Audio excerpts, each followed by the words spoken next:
तो last class में जो हम लोग किए थे वो पहले तो इलेक्ट्रिक फ्लक्स के बारे में बात किए थे कि सम एनर्जी इनकमिंग और outgoing through a given area.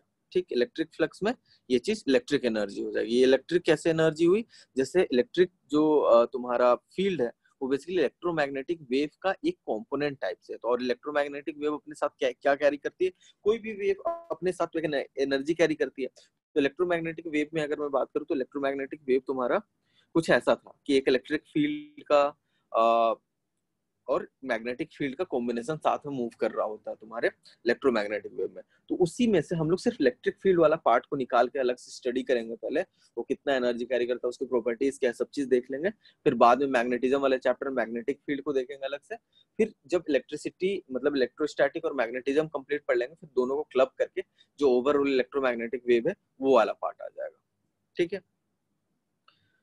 हाँ, एरिया देखे थे। एरिया क्या है, area is a vector quantity जिसमें तुम्हारा साइड का क्रॉस प्रोडक्ट लेके तुम्हारा एरिया निकाला जाता था, ये चीज बताया था। तो अब एरिया में भी दो टाइप का एरिया था। एक तो ओपन एरिया जो तुम्हारा 2D सर्फेसेस जितने भी हैं, स्क्वायर, रेक्टेंगल, सर्कल, पैरेललोग्राम, ऐसे जितने भी 2D सर्फेसेस है सारे तुम्हारे क्या है, ओपन सर्फेसेस। क्लोज सर्फेसेस है तो और ओपन सरफेस में area vector perpendicular to surface होगा। परपेंडिकुलर टू सरफेस मतलब दो डायरेक्शन में, एक तो अपवर्ड एक या डाउनवर्ड, राइट। दोनों में से कोई सा भी डायरेक्शन तुम अपने हिसाब से चूज कर सकते हो। और लेकिन हाँ, कोशिश ये हमेशा ये कंपलसरी रहेगा तुम्हारे लिए कि जिस डायरेक्शन को तुमने एक बार पॉजिटिव चूज किया, थ्रू आउट द क्वेश्चन तुम्हें उसी डायरेक्शन को पॉजिटिव चूज करना है।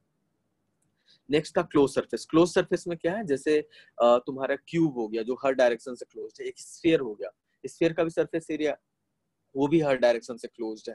कोई भी क्लोज सरफेस का जो तुम्हारा एरिया तुम्हें चूज करना है, तो उस गिवन सरफेस के परपेंडिकुलरली मतलब रेडियली आउटवर्ड डायरेक्शन में तुम्हारा पॉजिटिव डायरेक्शन होगा। इसमें कंपलसरी कि रेडियली आउटवर्ड ही तुम्हारा पॉजिटिव होगा। जहां की ओपन सरफेस में जो था कि दोनों में से कोई डायरेक्शन को भी तुम अपने हिसाब से पॉजिटिव चूज कर सकते। लेकिन क्लोज सरफेस में होगा तुम्हारा रेडियली आउटवर्ड वाला डायरेक्शन, मतलब आउटवर्ड नॉर्मल। यहाँ लिखा हुआ for close surfaces consider outward normal as an area direction. Clear है। तो यहाँ पे स्फीयर में देखोगे, स्फीयर में किसी भी छोटा सा एरिया जैसे 0.001 मीटर स्क्वायर वाला यहाँ छोटा सा एरिया है, तो उसका अपना एक नॉर्मल डायरेक्शन, यहाँ का एरिया का अपना एक नॉर्मल डायरेक्शन, तो वो पॉजिटिव डायरेक्शन ऐसे हो। ठीक है। और एरिया वेक्टर का क्वेश्चन देखे थे लास्ट क्लास में। इलेक्ट्रिक फ्लक्स के बारे में बात करें तो electric field as a component of electromagnetic wave अपने साथ एनर्जी कैरी करता। और इलेक्ट्रिक फ्लक्स के बारे में बात करें तो एक गिवन एरिया के थ्रू इलेक्ट्रिक फील्ड के माध्यम से, इलेक्ट्रिक फील्ड के उससे कितनी एनर्जी एक गिवन एरिया को क्रॉस करके जा रही है वो चीज। तो यहाँ पे देखे थे, यहाँ इलेक्ट्रिक फील्ड है, तो जिसमें डिस्टेंस देखो इतना काफी ज्यादा है, तो इलेक्ट्रिक फील्ड का मैग्नीट्यूड तुम्हारा कम है। अगर यही डेंस तुम्हारा हो जाता तो इस गिवन एरिया जो यहाँ पे हम लोग विंडो टाइप से बना रखे उसके थ्रू नंबर ऑफ एनर्जी जो है, अमाउंट ऑफ एनर्जी जो है वो ज्यादा क्रॉस कर रही होती, राइट। फिर क्या क्या देखे थे, पहला तो ये जो एरिया ए के फॉर्म में हमने यहाँ बनाया हुआ है विंडो, उसका अगर एरिया ज्यादा होता तो नो डाउट कि इलेक्ट्रिक फील्ड इतना ही हो, फिर भी एरिया तुम बढ़ा दोगे तो नंबर ऑफ एनर्जी उस एरिया, उस क्रॉस सेक्शन को जो क्रॉस कर रही है वो ज्यादा, तो magnitude of area. Electric field strength बढ़ा दे तो ये फील्ड का लाइंस, नंबर ऑफ लाइंस वो डेंस हो जाएंगे, तो फिर से नंबर ऑफ लाइंस जो क्रॉस कर रही होंगी इस गिवन एरिया को वो ज्यादा हो जाएंगे, मतलब ज्यादा एनर्जी क्रॉस कर रही है। ठीक, तो magnitude of electric field, magnitude of area, और साथ में हमने ये देखा था कि ये एरिया जो इलेक्ट्रिक फील्ड है वो इस तरफ ना हो कैसे वर्टिकली डाउनवर्ड ऐसे पॉइंट कर रही होती, तो नंबर ऑफ लाइंस जो इस एरिया को पेनिट्रेट करके क्रॉस कर रही है वो वाला पार्ट जो है वो तुम्हारा कम हो जाता। तो इनडायरेक्टली हमें वो चीज पता चल गया था कि कॉस के थीटा पे वो डिपेंडेंट होने वाला। तो इससे हम लोगों ने फाइंड निकाला था किसी भी एक गिवन एरिया के थ्रू इलेक्ट्रिक फ्लक्स तुम्हारा क्या होगा, integral of E dot D A, electric field का मैग्नीट्यूड और हर उसके करस्पॉन्डिंग छोटा एरिया वाला पार्ट।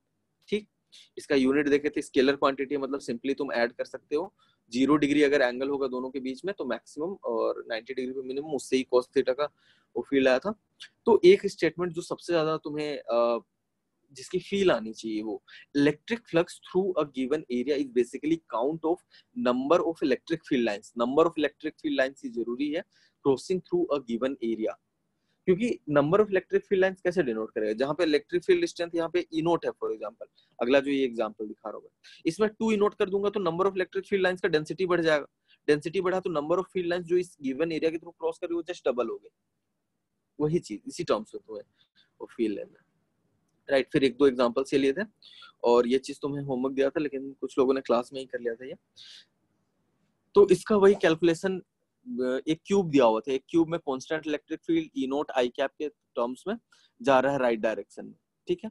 अब उसमें तुम्हें बताना है कि what is the flux, flux मतलब कितना एनर्जी इस क्यूब के एरिया से क्रॉस की है, ठीक है। तो अब इसको काउंट करने के लिए तुम्हें बताया था कि इसमें अब इंडिविजुअल हर छोटे छोटे एरिया के थ्रू तुम्हें फ्लक्स देखना है कि कितना है, प्लस है माइनस है इस टर्म्स में। तो यहाँ पे ऊपर वाला जो तुम्हारा एरिया है, जो जिसका नॉर्मल वेक्टर यहाँ ऊपर के डायरेक्शन में, उससे तो 90 डिग्री बना रहा है तुम्हारा इलेक्ट्रिक फील्ड, तो इसके थ्रू फ्लक्स जीरो। वैसा ही सामने वाले फेस के थ्रू फ्लक्स जीरो, नीचे वाले फेस के थ्रू फ्लक्स जीरो, और जो पीछे के डायरेक्शन में उसके थ्रू भी फ्लक्स जीरो, क्योंकि सबके साथ 90 डिग्री बना रहा है। जो फ्लक्स आएगा वो सिर्फ लेफ्ट वाले फेस में और राइट वाले जो फेस है उसके थ्रू फ्लक्स आने वाला है। तो फ्लक्स लेफ्ट वाले फेस का देख लेते हैं। लेफ्ट वाले फ्लक्स का फ्लक्स मैंने φ1 के टर्म्स में दिया था, ठीक। φ1 मतलब magnitude of E naught area का into cos of angle between them. Cos of angle between देखोगे तो नॉर्मल वेक्टर इधर और इलेक्ट्रिक फील्ड राइट डायरेक्शन में, तो 180 डिग्री, तो माइनस का टर्म आ गया था। ये एक हो गया लेफ्ट वाले सरफेस के थ्रू फ्लक्स। राइट वाले सरफेस के थ्रू फ्लक्स हम देखते हैं तो उसको φ2 नाम दिया था, और ई इंटू ए स्क्वायर के टर्म्स मिला, उससे तुम्हें प्लस ई नोट ए स्क्वायर। तो ओवरऑल फ्लक्स जो इस एरिया के थ्रू तुम्हें मिल रहा है दैट इज कितना है, जीरो। दोनों को ऐड करोगे तो इस वाले तुम्हारा क्यूब के थ्रू जो नेट फ्लक्स है वो जीरो है। क्यों, कैसे इसको बोल सकते हो कि जितनी एनर्जी इसमें एंटर कर रही है, यहाँ पे से एनर्जी एंटर करते हुए दिख रहा है तुम्हें, राइट वाले फेस जो लेफ्ट वाला फेस है, लेफ्ट वाले फेस से जितनी एनर्जी इस बॉक्स में एंटर कर रही है उतनी ही एनर्जी राइट वाले फेस से बाहर की तरफ निकल जा रही है। तो इनडायरेक्टली कोई भी एनर्जी इस बॉक्स के अंदर से आता हुआ टाइप से फील नहीं हो रहा है मुझे, ठीक है ना।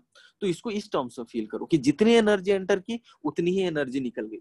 अगर उतनी ही एनर्जी, जितनी एनर्जी एंटर करी उतनी एनर्जी निकल जा रही है, तो अंदर से जो रेडियली आउटवर्ड डायरेक्शन के टर्म्स ऑफ फ्लक्स को पॉजिटिव लेके बात करेंगे तो नेट तो अंदर से कोई भी इलेक्ट्रिक फील्ड लाइंस बाहर की तरफ नहीं निकल रही है ना। अंदर कोई ऐसा सोर्स नहीं है जो इलेक्ट्रिक फील्ड प्रोड्यूस कर रहा है, ठीक है। तो ऐसे फ्लक्स जीरो, इसको ऐसे सोचो, जो स्टेटमेंट मैंने बोला था कि जितनी एनर्जी एंटर की उतनी ही एनर्जी निकल गई, मतलब जो नेट ओवरऑल फ्लक्स है इस वाले तुम्हारा क्यूबिकल सरफेस का, उसका जीरो है, ठीक है। ऐसे ले सकते हो। अब इसी के टर्म्स में अगर मैं तुम लोग को बोलता हूँ कि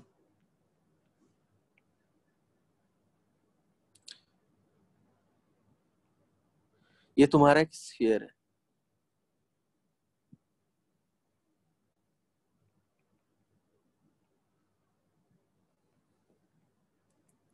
और यहां से मैंने इलेक्ट्रिक फील्ड लाइंस ऐसे बनाई है।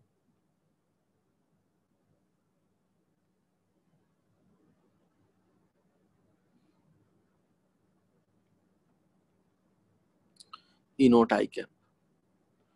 तो इसमें बता सकते हो flux through sphere A E note 4 pi r² E note πr²।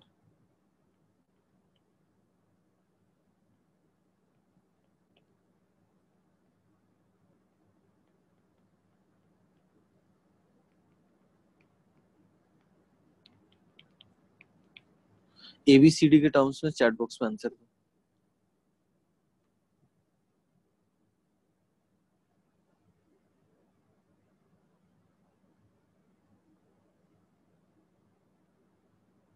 ABCD, what is the flux through sphere?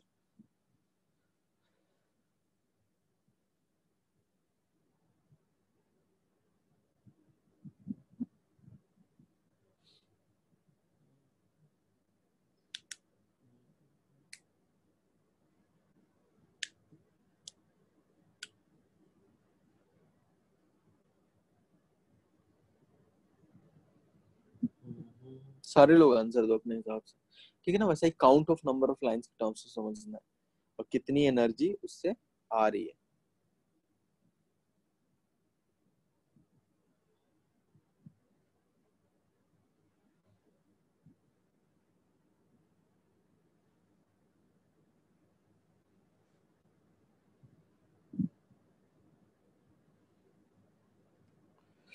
सबने करेक्ट आंसर दिया है। Correct answer is 0। कैसे है 0 वो देखते हैं। इसको वैसे ही सोचो कि जितनी एनर्जी अगर अंदर आ रही है उतनी ही एनर्जी अगर उससे बाहर चली गई तो नेट फ्लक्स तो 0।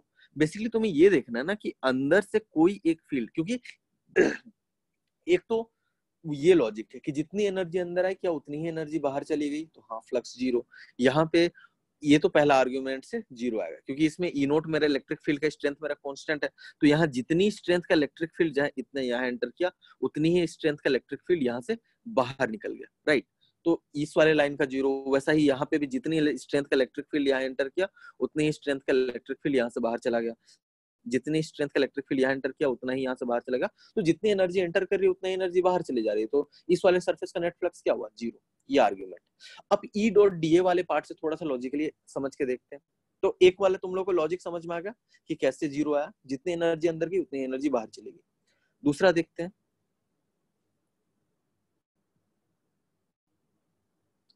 दूसरा ई डॉट डी ए से समझते हैं कि अगर इस वाले पॉइंट में मैं बात करता हूं, जैसे ये टॉप मोस्ट पॉइंट है ब्लू से मार्क किया, इस वाले पॉइंट पे एरिया वेक्टर किधर है?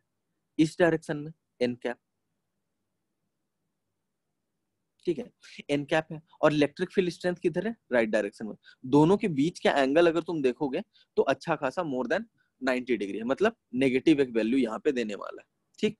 वैसा ही ये राइट वाले पॉइंट में जहां से वो एग्जिट कर रहा है वहां से ये देखोगे तो नॉर्मल वेक्टर तुम्हारा इधर है और जो तुम्हारा इलेक्ट्रिक फील्ड वेक्टर इधर है, लेस देन 90 डिग्री। तो यहाँ पे एक करस्पॉन्डिंग पॉजिटिव वैल्यू, ठीक। वैसा ही इस पॉइंट पे ऐसे ऐसे नेगेटिव वैल्यू, यहाँ पे इस डायरेक्शन में वेक्टर और ये तुम्हारा पॉजिटिव वेक्टर, तो यहाँ पे फिर से पॉजिटिव।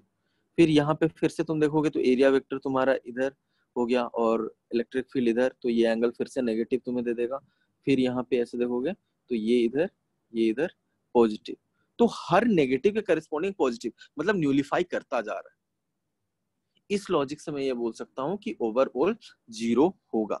एग्जैक्ट क्वांटिफाई नहीं कर पाओगे इस वाले मेथड से, क्योंकि तुम्हें ना एरिया की क्वांटिटी दी हुई है ना तुम्हें इलेक्ट्रिक फील्ड का स्ट्रेंथ का ऐसा कुछ दिया हुआ है। तो एग्जैक्ट क्वांटिफाई नहीं कर पाओगे। एग्जैक्ट क्वांटिफाई उससे ही कर सकते हो कि अगर तुम्हें एग्जैक्ट एरिया का वैल्यू दिया हुआ है, एग्जैक्ट एंगल दिया हुआ है, तो क्वांटिफाई कर सकते हो। लेकिन थोड़ी सी तुम्हें ये नहीं बोलता अप्रोक्सीमेशन टाइप से वो चीज कर सकते हो कि हर नेगेटिव के करस्पॉन्डिंग पॉजिटिव है, इलेक्ट्रिक फील्ड का स्ट्रेंथ मेरा सेम है, एरिया का जो मैग्नीट्यूड है वो मेरा सेम है इस केस में, तो ओवरऑल ये दोनों कैंसिल आउट करने वाले हैं। क्लियर? तो इससे ये 0 आने वाला आंसर। तो फ्लक्स इसका हो जाएगा ओवरऑल 0। दो लॉजिक से, एक नंबर ऑफ एनर्जी, जितनी एनर्जी एंटर कर रही है उतनी एनर्जी बाहर निकल जा रही है, ये पहला लॉजिक। दूसरा लॉजिक क्या कि हाँ जो ये वाला मेथड है। अच्छा, अभी तक हम लोग गॉस लॉ में पहुंचे नहीं। मैंने कहीं पे भी तुम लोगों को गॉस लॉ मेंशन नहीं किया। अभी तक मैंने तुम लोगों को सिर्फ फ्लक्स निकालना बताया कि फ्लक्स है क्या, उसको निकालते कैसे।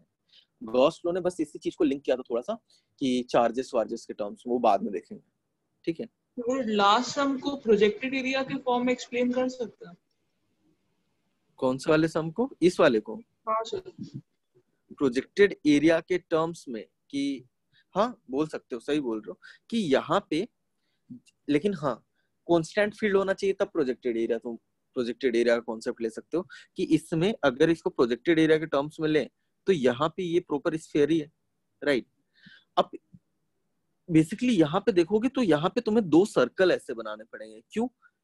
क्योंकि जितनी एनर्जी इसके थ्रू एंटर कर रही है वो एनर्जी एंटर करने वाली कितनी होगी? ई नोट प्लस 4 पाई, नहीं sorry, A naught into pi are square, वो भी नेगेटिव के साथ, क्योंकि इस लेफ्ट वाले का जितना भी एरिया वेक्टर था, नॉर्मल वेक्टर, वो लेफ्ट डायरेक्शन में ही ऐसे पॉइंट कर रहा था। तो कंपोनेंट उस टाइप से तुम पॉइंट करोगे तो सबके करस्पॉन्डिंग नेगेटिव मिल रहा होगा। तो जो लेफ्ट तरफ से एंटर कर रहा है उसके लिए फ्लक्स होगा तुम्हारा E naught into pi are square के बराबर। और जो राइट से एग्जिट कर रहा है, तो राइट वाले पॉइंट से जो एग्जिट कर रहा है वो भी E naught into pi are square है, लेकिन राइट वाले के साथ हर जगह ये लेस देन 90 डिग्री एंगल बना रहा था, तो ये पॉजिटिव वाला टर्म साथ में आएगा। तो दोनों से ओवरऑल फ्लक्स देखोगे तो वो 0 हो जाएगा, ठीक है ना। तो प्रोजेक्टेड एरिया कॉन्सेप्ट हाँ सही है, लेकिन वो कांस्टेंट फील्ड में ही तुम बोल सकते हो। यहाँ पे फॉर एग्जांपल मैं तुम्हें कुछ इलेक्ट्रिक फील्ड ऐसा दे दिया होता है जो एक्स पे डिपेंड कर रहा है, कि अगर फॉर एग्जांपल यहाँ पे ओरिजिन है और राइट डायरेक्शन में एक्स है, तो ई नोट एक्स आई कैप ऐसा कुछ दे दिया होता तो प्रोजेक्टेड एरिया ऐसे तुम कुछ नहीं कर सकते थे। तो फिर क्या करते हैं? तो फिर बस एस्टिमेट कर सकते हो कि ग्रेटर देन 0 होगा कि लेस देन 0 होगा। एग्जैक्ट एरिया का क्वांटिटी एग्जैक्ट एक्स वैल्यू पे तुम्हें मालूम होना चाहिए एग्जैक्ट क्वांटिफाई करने के लिए, नहीं तो सिर्फ तुम एस्टिमेट कर सकते हो कि पॉजिटिव होगा मेरा फील्ड या नेगेटिव होगा मेरा फील्ड। इस केस में चलो एक चीज जज करते हैं, ठीक है। ये वाला तो जीरो आंसर है, क्वेश्चन कंप्लीट, सब कुछ समझ में आ गया। इसमें क्वेश्चन में थोड़ा सा चेंज करते हैं, रुक जाओ उसको थोड़ी देर में करते हैं, अभी थोड़ा सा मतलब एक दो क्वेश्चन आया का मैंने सेट कर रखा है, उससे ज्यादा अच्छे समझ में आएगा, तो वो वाला चीज मैं लूंगा क्वेश्चन, लेकिन पहले ये देखते हैं ना।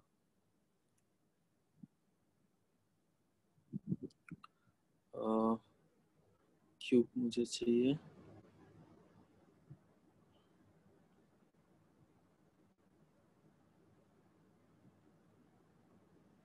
एक क्यूब बना लो प्रॉपर।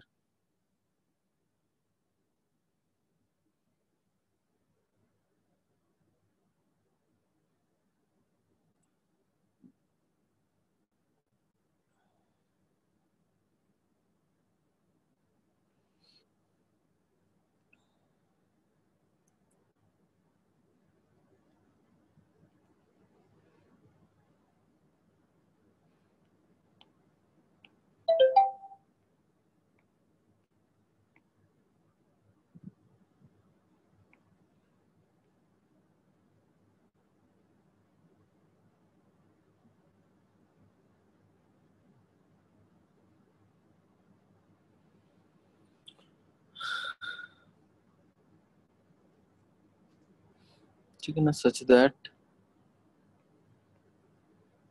ये डॉटेड लाइन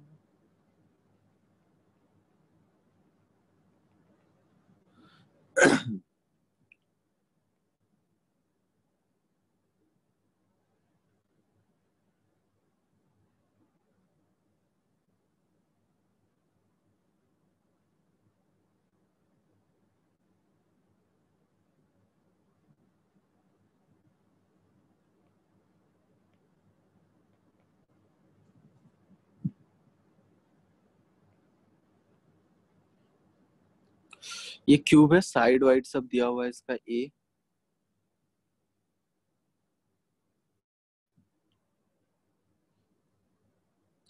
और इलेक्ट्रिक फील्ड स्ट्रेंथ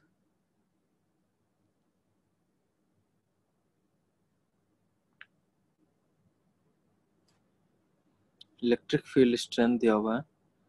अब इलेक्ट्रिक फील्ड स्ट्रेंथ तुम्हारा क्या है, एक्स के साथ वेरी कर रहा है,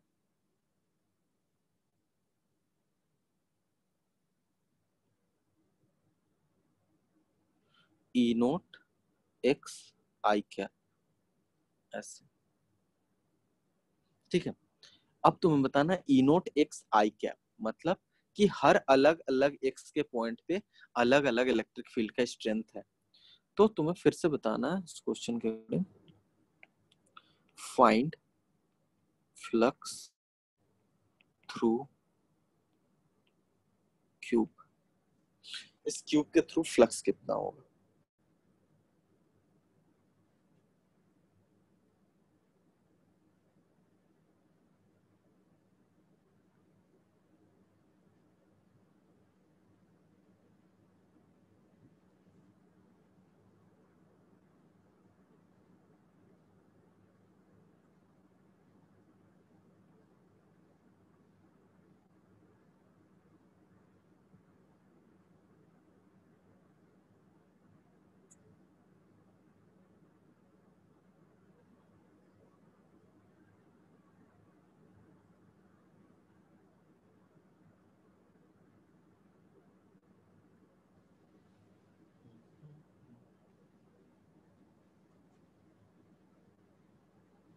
ई नोट ए, बाकी लोग भी बताओ।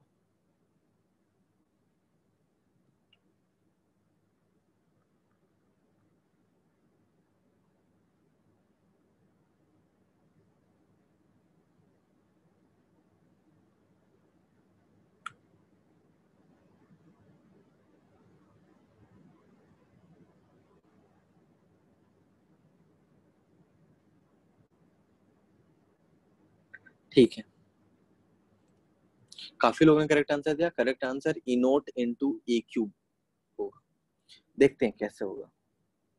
ठीक है, तुम लोग खुद से भी अटेम्प्ट करते रहो, लेकिन मैं क्या चाहता हूँ ना कि कोई भी क्वेश्चन मैं तुम्हें दे रहा हूँ, तुम अपना एक फर्स्ट थिंकिंग नहीं होता है कि क्वेश्चन को देख के पहला जो थॉट आता है उस वाले थॉट पे स्टिक करके प्रोसीड करो, ठीक है ना।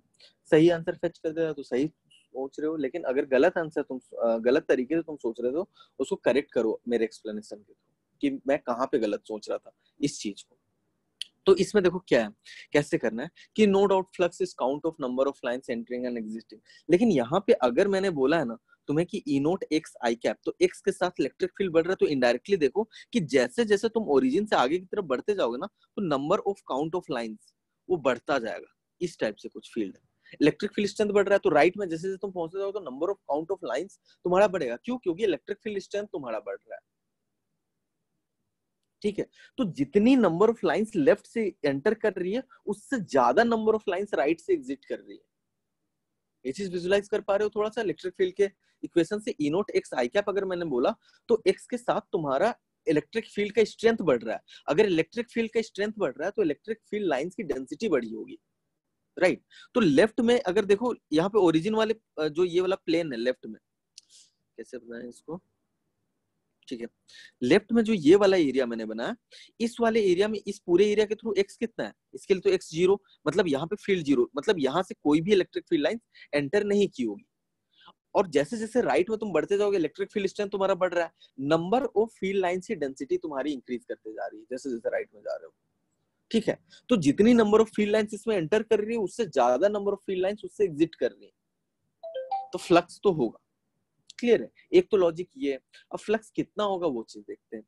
अब फ्लक्स कितना होगा उसके लिए पहला स्टेटमेंट कि फिर से ऊपर वाला जो एरिया है ये एरिया, इसके थ्रू फ्लक्स जीरो। क्यों? क्योंकि जो भी इलेक्ट्रिक फील्ड लाइंस उससे ये 90 डिग्री बना रहा है, इसका जो नॉर्मल वेक्टर है वो इलेक्ट्रिक फील्ड लाइंस के साथ 90 डिग्री बना रहा है, तो इससे थ्रू जीरो। नीचे वाला जो सरफेस है उसके थ्रू भी एन कैप वाला पार्ट जीरो। ये फ्रंट वाला जो सरफेस है जो हमें फेस कर रहा है उसके थ्रू भी एन कैप और इलेक्ट्रिक फील्ड जीरो, और जो पीछे वाला सरफेस है उसके थ्रू भी तुम्हारा फ्लक्स जो है वो जीरो, क्योंकि 90 डिग्री बना रहा है। कोई भी फील्ड लाइन उसको पियर्स करके बाहर की तरफ नहीं निकल रही है, अंदर की तरफ नहीं आ रही। जो मेरे काम के जो फेसेस है वो फिर से लेफ्ट वाला फेस जो यहाँ पे सेट किया हुआ है ब्लू और व्हाइट से, और जो राइट वाला फेस जो हमें दिख नहीं रहा है, जो राइट वाला बिल्कुल फेस है, ठीक है ना। लेफ्ट वाला फेस और राइट वाला फेस इन्हीं दोनों के थ्रू फ्लक्स होगा। लेकिन लेफ्ट वाले फेस को देखोगे तो कितनी एरिया, कितनी नंबर ऑफ लाइंस, इसके लिए तो एन वेक्टर पीछे की तरफ, राइट। और यहाँ पे इलेक्ट्रिक फील्ड का स्ट्रेंथ अगर निकालोगे लेफ्ट वाले फेस पे तो जीरो। तो अगर इसके थ्रू तुम अगर फ्लक्स निकालना चाहो, फ्लक्स वन, तो तुम्हारा एरिया पहले a square electric field strength zero cos of angle between them minus one. तो इसके थ्रू ये पूरा देखोगे तो फ्लक्स जो एंटर कर रहा है इसमें वो जीरो है, कोई भी नेगेटिव फ्लक्स नहीं। और राइट वाले एरिया के थ्रू अगर एग्जिट करता हुआ फ्लक्स देखोगे तो उसके लिए एरिया वाला पार्ट तो ए स्क्वायर हो गया जो उसका एरिया है, ठीक है। क्या है फ्लक्स? पहले electric field strength into area multiplied by cos of angle between them, तो एरिया तुम्हारा ए स्क्वायर हो गया। इलेक्ट्रिक फील्ड स्ट्रेंथ देखोगे तो यहाँ के करस्पॉन्डिंग जो तुम्हारा एक्स की वैल्यू कितनी हुई, ए हो गई, तो ई नोट ए, ठीक है। इलेक्ट्रिक फील्ड स्ट्रेंथ ई नोट ए के बराबर। और जो तुम्हारा एंगल है थीटा वो 0 डिग्री, क्योंकि नॉर्मल वेक्टर भी इसी डायरेक्शन में और तुम्हारा इलेक्ट्रिक फील्ड का भी डायरेक्शन इसी डायरेक्शन। तो जो फ्लक्स सेकेंड सरफेस के थ्रू मैं दूंगा, जो राइट वाला सरफेस है basically flux through right surface, वो area into electric field strength that is E naught a cube cos of 0 मतलब 1, तो ई नोट ए क्यूब वो भी प्लस के साथ। तो ओवरऑल फ्लक्स निकालने की बारी आई। तो फाइनेट के बारे में बात करते हैं, तो ये plus E naught a cube plus left वाले में तो जीरो ही है और बाकी सबके थ्रू सारे फेसेस के थ्रू जीरो ही है। तो ओवरऑल फ्लक्स कितना आ गया, ई नोट ए क्यूब। क्लियर? कुछ डाउट है इसमें तो पूछो।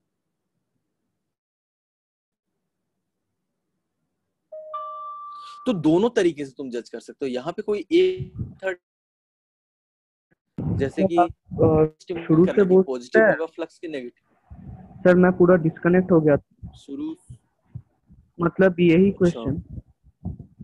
इसी क्वेश्चन में वही मैं बोल रहा हूँ कि जो number of field lines electric field strength वाला जो पार्ट है वो वेरी करता हुआ दिख रहा है ई नोट एक्स आई कैप से। मतलब लेफ्ट में जो इलेक्ट्रिक फील्ड, लेफ्ट वाले फेस में जो इलेक्ट्रिक फील्ड स्ट्रेंथ है और राइट वाले फेस में जो इलेक्ट्रिक फील्ड स्ट्रेंथ है अलग अलग है।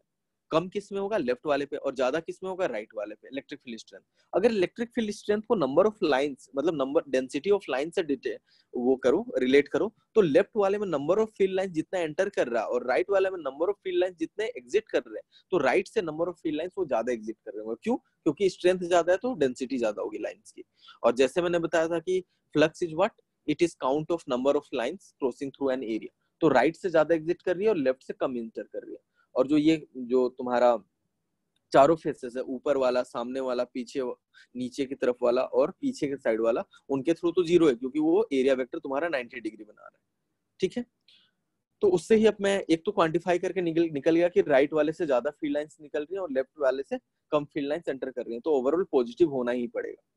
तो वही चीज मैं क्वांटिफाई किया कि लेफ्ट वाले फेस के थ्रू जो फ्लक्स है वो तुम्हारा एरिया मल्टीप्लाइड बाय तुम्हारा इलेक्ट्रिक फील्ड का स्ट्रेंथ यहाँ पे जीरो हो जाएगा, क्योंकि एक्स की वैल्यू तुम अगर जीरो रखते हो तो इलेक्ट्रिक फील्ड स्ट्रेंथ जीरो, और multiplied by cos of angle between them जो कि -1 के बराबर है। तो लेफ्ट वाले फेस से जो एंटर कर रहा है फ्लक्स वो जीरो है, ठीक। और राइट वाले फेस से जो एग्जिट कर रहा है उसका एरिया ए स्क्वायर और तुम्हारा इलेक्ट्रिक फील्ड स्ट्रेंथ ई नोट ए और cos of angle between them जो कि 0 डिग्री है।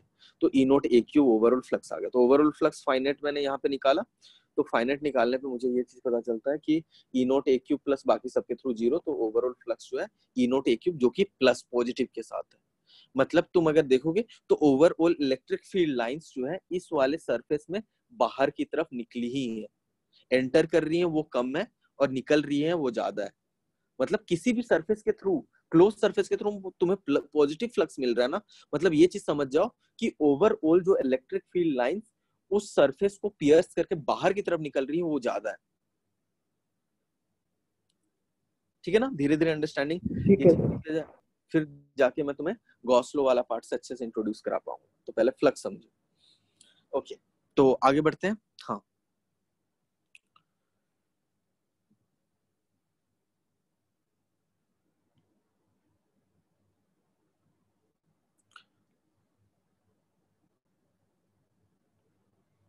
ये फिर से तुम्हारा स्फीयर है। स्फीयर में क्या है ना, तुम क्वांटिफाई नहीं कर सकते हो, सिर्फ जज कर सकते हो, पॉजिटिव होगा, नेगेटिव होगा, जीरो होगा या फिर कांट से वाला पार्ट। ठीक है, तो अब मैं बोलता हूँ कि यहाँ पे एक पॉइंट चार्ज क्यों रखा हुआ है। अब पॉइंट चार्ज में इंट्रोड्यूस कर रहा हूँ, मतलब कांस्टेंट इलेक्ट्रिक फील्ड से बाहर निकल के हम लोग 1/r² के टर्म से वेरी करने वाले फील्ड पे जा रहे हैं। ठीक है ना, पॉइंट चार्ज क्यों मैंने रख दिया। अब पॉइंट चार्ज क्यों ऐसा है कि इसके सेंटर से लेके इसका सेंटर तक का डिस्टेंस d है मेरा। ठीक, इससे नो डाउट अब तुम्हारा पॉजिटिव चार्ज है तो इससे इलेक्ट्रिक फील्ड लाइंस कैसे होंगी, पॉजिटिव चार्ज है तो बाहर की तरफ निकल रही होंगी रेडियली आउटवर्ड, तो ऐसे जा रहा होगा तुम्हारा फील्ड लाइंस, ऐसे जा रहा होगा। अब ये कितने नंबर ऑफ लाइंस बनाना है ये मेरा चॉइस है, लेकिन उतना ही बनाऊंगा जितना काउंट करना, जिसको डील करना मेरे लिए आसान हो। ठीक है, ऐसे हर डायरेक्शन में होगा, इक्वली स्पेस्ड रखना। ठीक है, तो जिधर जरूरत है उधर की तरफ मैंने ज्यादा बनाया और जिधर जरूरत नहीं है उधर की तरफ ऐसे कम से भी काम चल जाएगा। ऐसे फील्ड लाइंस निकल रहे हैं जो कि अब ये कांस्टेंट इलेक्ट्रिक फील्ड नहीं, ध्यान देना, 1/r² के टर्म्स में डिक्रीज होती जा रही है। ठीक है, ओके। अब मैं पूछता हूँ what is the flux through sphere.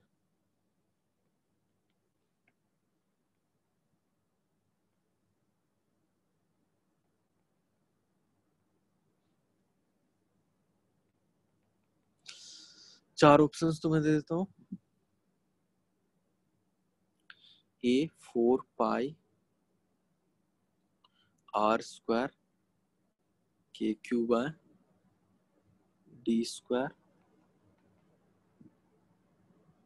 अच्छा, यहाँ पे रेडियस ऑफ स्फीयर r है,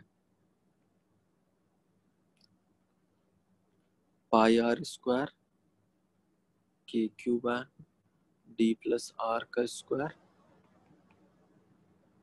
0 d KQ/d² into πr²।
ठीक है, सारे लोगों ने, कुछ लोगों ने आंसर दिया, सारे लोग अभी भी नहीं दे रहे हो, थोड़ा सा मतलब कुछ तो आंसर दो कि क्या लग रहा है कि स्ट्रेंथ कैसा है इसका।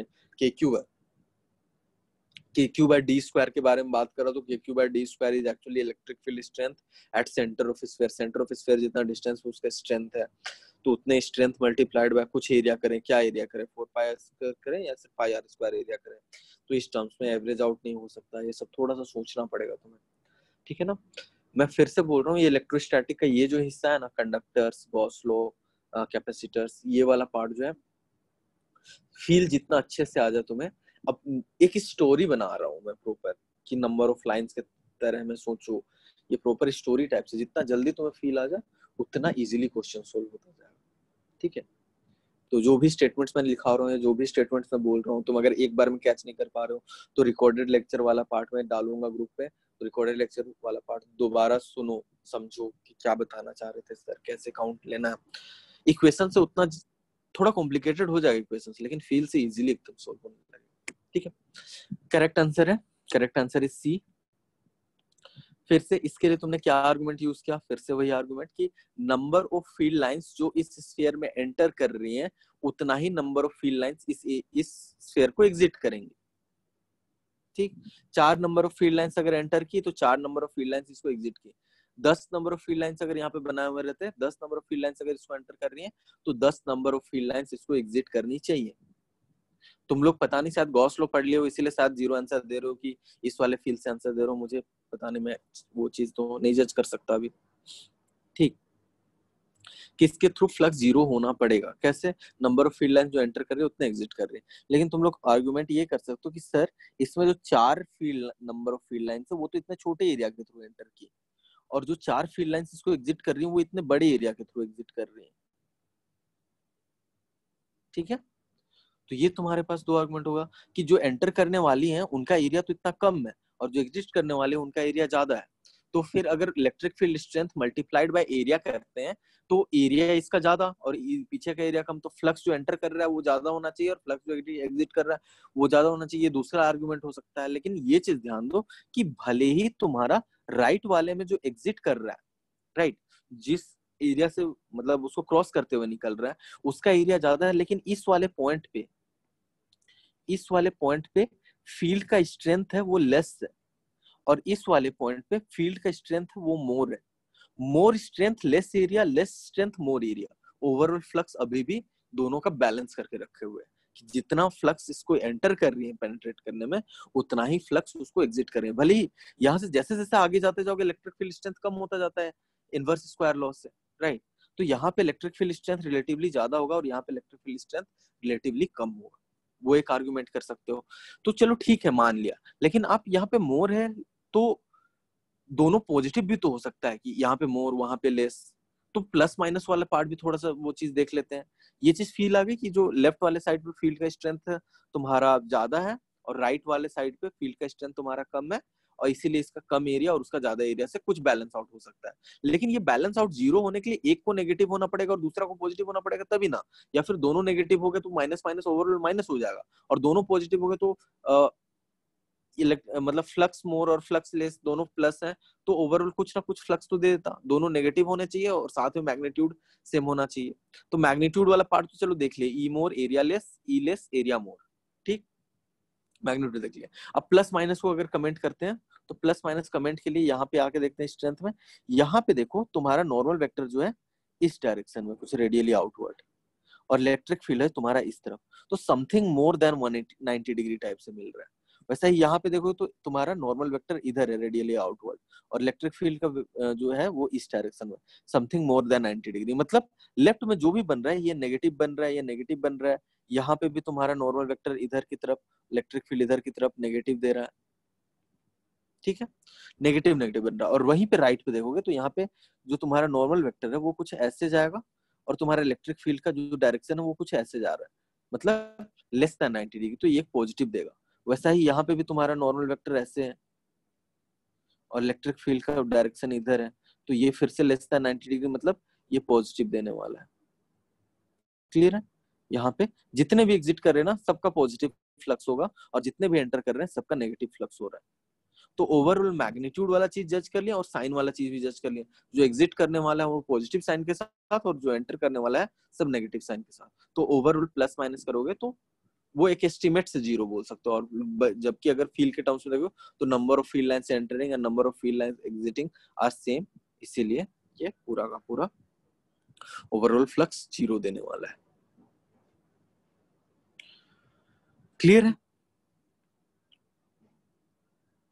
तो यहाँ पे ये पॉइंट चार्ज को सोचो, पॉइंट चार्ज से इलेक्ट्रिक फील्ड सोर्स कैसा है कि पॉइंट चार्ज से इलेक्ट्रिक फील्ड अगर बाहर की तरफ निकल रहे हैं तो वो एक सोर्स की तरह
ठीक है।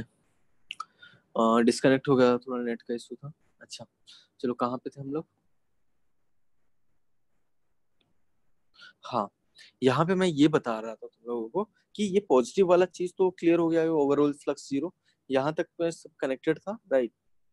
ठीक है, आगे मैं बोल रहा था कि ये पॉइंट चार्ज क्यू को ना तुम्हें as a source of electric field, जो नहीं बोलते हैं कि इलेक्ट्रिक फील्ड अपने साथ एनर्जी कैरी करता है, तो इस पॉइंट चार्ज क्यू को तुम्हें as a source of electric field treat करना है, और जो कि है भी है, ठीक है ना? जिससे एनर्जी वो बाहर की तरफ इमिट कर रहा है। जैसे कि एक लाइट बल्ब लाइट को अपने से बाहर की तरफ इमिट करता है, वैसा ही ये चार्ज क्यू इलेक्ट्रिक फील्ड को अपने से बाहर की तरफ इमिट कर रहा है। तो बेसिकली ये charge Q is a source of electric field energy, ठीक, जिसका काउंट हम लोग लेने वाले हैं।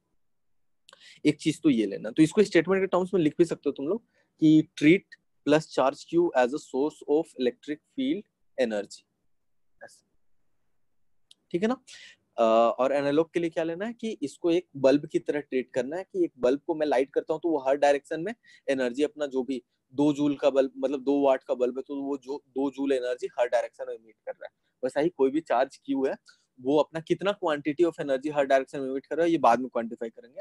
लेकिन इसको ऐसे ऐसे ही ट्रीट करो, जो तुम लोग को सोलर कांस्टेंट के फॉर्म में पढ़ाया था जब हम लोग वो रेडिएशन पढ़ रहे थे कि sun as a source of energy है जो हर डायरेक्शन में एनर्जी इमिट कर रहा है जो भी गिवन नंबर ऑफ जूल्स है, वैसा इस चार्ज को क्यू को भी तुम्हें as a source of electric field energy की तरह ट्रीट करना है, ठीक है? ओके, तो इसको क्वांटिफाई करेंगे हम लोग बाद में, लेकिन हाँ एक चीज तुम्हें बस अभी जो है ना, मुझे सिर्फ पॉजिटिव फ्लक्स है, नेगेटिव फ्लक्स है, या किस कैसा फ्लक्स है वो बताना है कि ये स्फीयर है,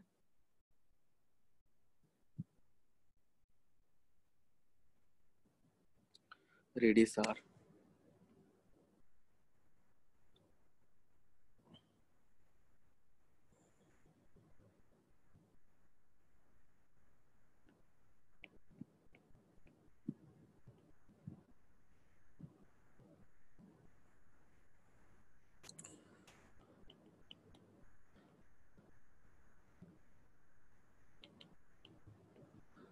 इलेक्ट्रिक फील्ड ऐसे एग्जिट कर रहा है such that E is equal to E naught by x I cap, ठीक है, E naught by x I cap. Flux through sphere, flux through sphere क्या होगा, positive, negative, zero,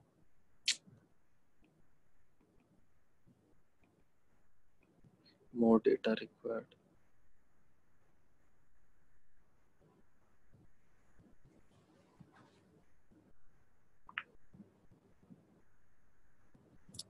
chat box में answer देना।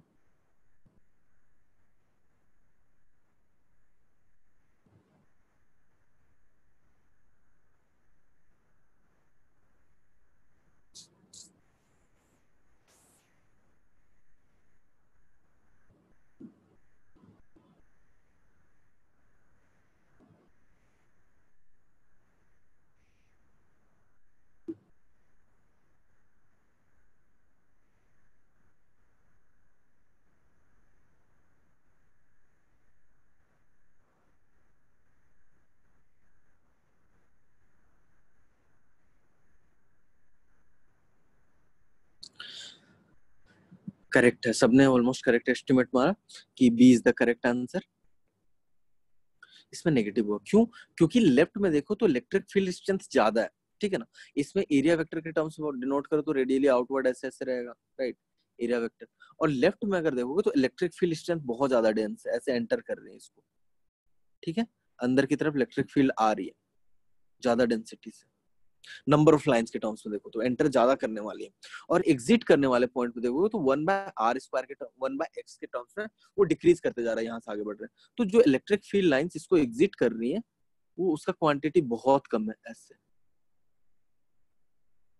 तो एंटर करने वाला के लिए जो ओवरऑल यहाँ लेफ्ट में देखोगे तो नेगेटिव मोर, नेगेटिव फ्लक्स मोर, जो नेगेटिव फ्लक्स है वो ज्यादा है, और एग्जिट करने वाला का जो फ्लक्स होता है वो तो फ्लक्स पॉजिटिव लेस। तो ओवरऑल देखोगे तो नेगेटिव वाला पार्ट ज्यादा हो जाएगा,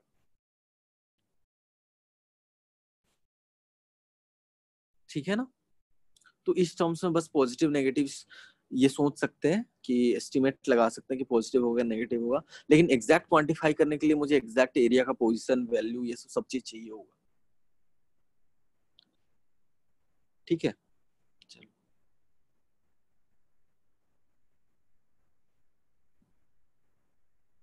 ओके, आगे बढ़ते हैं कि अब थोड़ा सा धीरे धीरे करके तुम लोगों को गॉस लॉ से मैं इंट्रोड्यूस करने वाला हूं।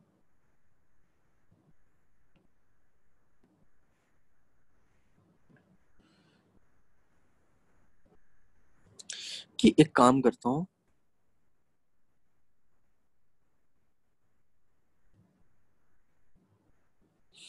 स्फीयर ले लिए, ये क्वेश्चन नहीं है, कॉन्सेप्ट है थोड़ा, ठीक है, समझना है इसको ज्यादा, जितना ज्यादा समझो जितना जल्दी फील ले लो उतना ज्यादा अच्छा रहेगा।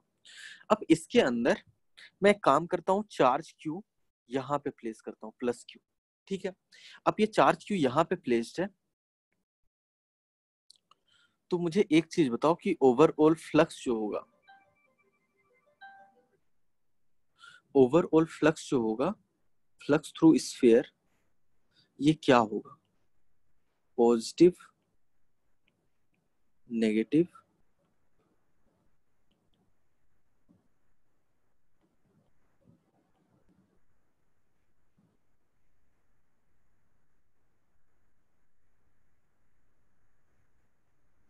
क्वांटिफाई बाद में कर लेंगे, अभी के लिए ये चीज बताओ कि चार्ज को अगर मैं यहाँ प्लेस करता हूँ तो ओवरऑल फ्लक्स थ्रू स्फीयर कितना होगा, पॉजिटिव, नेगेटिव या ये।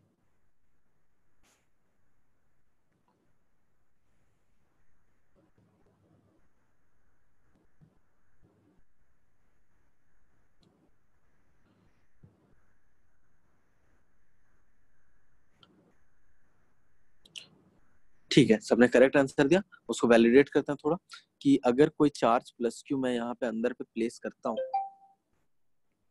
प्लस क्यू यहाँ पे, तो इससे इलेक्ट्रिक फील्ड नो डाउट बाहर की तरफ ऐसे निकल रही होंगी, रेडियली आउटवर्ड। रेडियली आउटवर्ड मतलब इस स्फीयर को, मतलब इस चार्ज क्यू को तुम्हें एज अ सेंटर लेके एक वैसे बनाना है जो अरेंजमेंट में है बना रहा हूँ।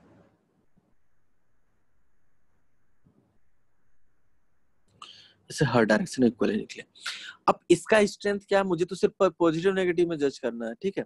पॉजिटिव नेगेटिव में जज करना है, तो मैं क्या करूंगा कि हर जगह हर छोटे से एरिया के लिए ई डॉट डी ए वाला पार्ट करके देखता हूँ कि यहाँ पे ऊपर के साइड पे यहाँ से छोटे से डी ए एरिया के टर्म्स में बात करो तो यहाँ पे एन कैप ऐसे, इलेक्ट्रिक फील्ड का इधर ऐसे, एंगल दोनों के बीच में लेस देन, एंगल दोनों के बीच का जो है वो लेस देन 90 डिग्री, मतलब यहाँ तो पॉजिटिव हो गया, चलो ठीक है, कोई बहुत अच्छी बात। यहाँ के टर्म्स में अगर मैं देखूं तो ए नॉर्मल वेक्टर कुछ ऐसे होगा, ऐसे ही है नॉर्मल वेक्टर, राइट। यहाँ पे नॉर्मल वेक्टर ऐसे, और इलेक्ट्रिक फील्ड जो है वो ग्रीन वाले लाइन से डिनोटेड है, तो एन और ये के बीच में फिर से लेस देन 90 डिग्री, मतलब electric field strength into area into cos of less than something less than 90 degree, तो फिर से वो पॉजिटिव क्वांटिटी मुझे दिया। वैसा ही इस वाले पॉइंट में अगर मैं बात करता हूँ तो यहाँ पे भी तुम्हारा नॉर्मल वेक्टर कुछ ऐसे होगा, ठीक है, फिर से लेस देन, तो यहाँ पे पॉजिटिव। यहाँ के टर्म्स में बात करूं तो यहाँ पे भी नॉर्मल वेक्टर मेरा ऐसे हुआ, लेस देन 90 डिग्री, पॉजिटिव, यहाँ पे फिर से पॉजिटिव, यहाँ पे भी तुम्हारा नॉर्मल वेक्टर लो तो ये वाला पॉजिटिव। मतलब ओवरऑल हर जगह पे फ्लक्स जो है ना मेरा पॉजिटिव पॉजिटिव, ओवरऑल सब पॉजिटिव क्वांटिटी दे रहा है, तो ओवरऑल जो फ्लक्स हो जाएगा वो मेरा पॉजिटिव क्वांटिटी, ठीक है। अब बस इसी को मैं धीरे से क्वांटिफाई करने वाला हूँ कि क्या होगा फ्लक्स, कितना क्वांटिटी का होने वाला है।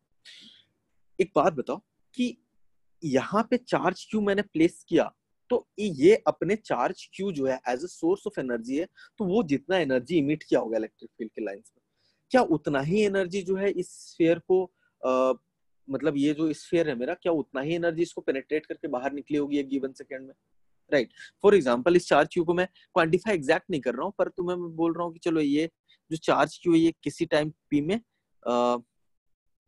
2 जूल एनर्जी प्रोड्यूस करती है, मतलब 2 जूल जितना एनर्जी प्रोड्यूस की। अब ये 2 जूल एनर्जी बाहर की तरफ इमिट हो रहा है हर डायरेक्शन में, तो जो इस सरफेस ऑफ स्फीयर को पेनिट्रेट करके बाहर निकलने वाला एनर्जी है उसको क्वांटिफाई करोगे तो वो कितना होगा, 2 जूल ही होने वाला है, राइट।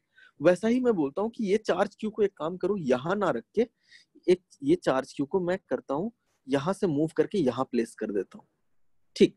चार्ज क्यू को मैं उठा के यहाँ से वहां प्लेस किया, अभी भी ये चार्ज क्यू क्या कर रहा है, 2 जूल एनर्जी प्रोड्यूस कर रहा है, मतलब जो एनर्जी इस स्फीयर के सरफेस को पेनिट्रेट करके बाहर निकल रही है वो कितनी है, 2 जूल के भी बराबर है, राइट।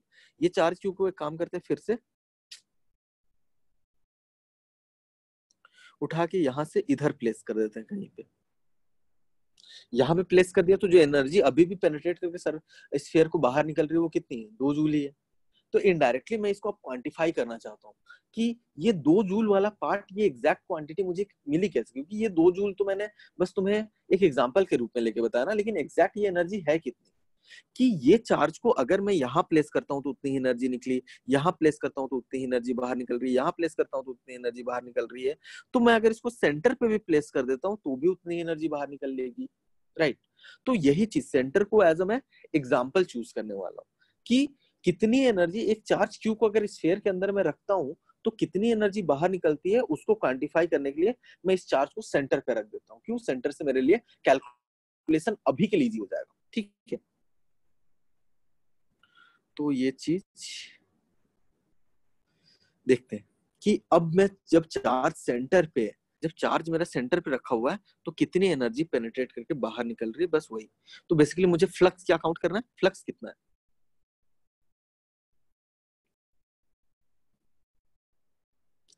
ठीक है। तो अब फ्लक्स में काउंट करने के लिए छोटा सा डीए वाला पोर्शन में, अब देखो अगर चार्ज तुम्हारे सेंटर पे है ना, तो जो भी तुम्हारा नॉर्मल वेक्टर है किसी पॉइंट पे, जैसे नॉर्मल वेक्टर मैंने एन कैप से डिनोट किया था, तो सारे एन कैप वाले पार्ट को मैं इरेज कर देता हूँ अभी के लिए।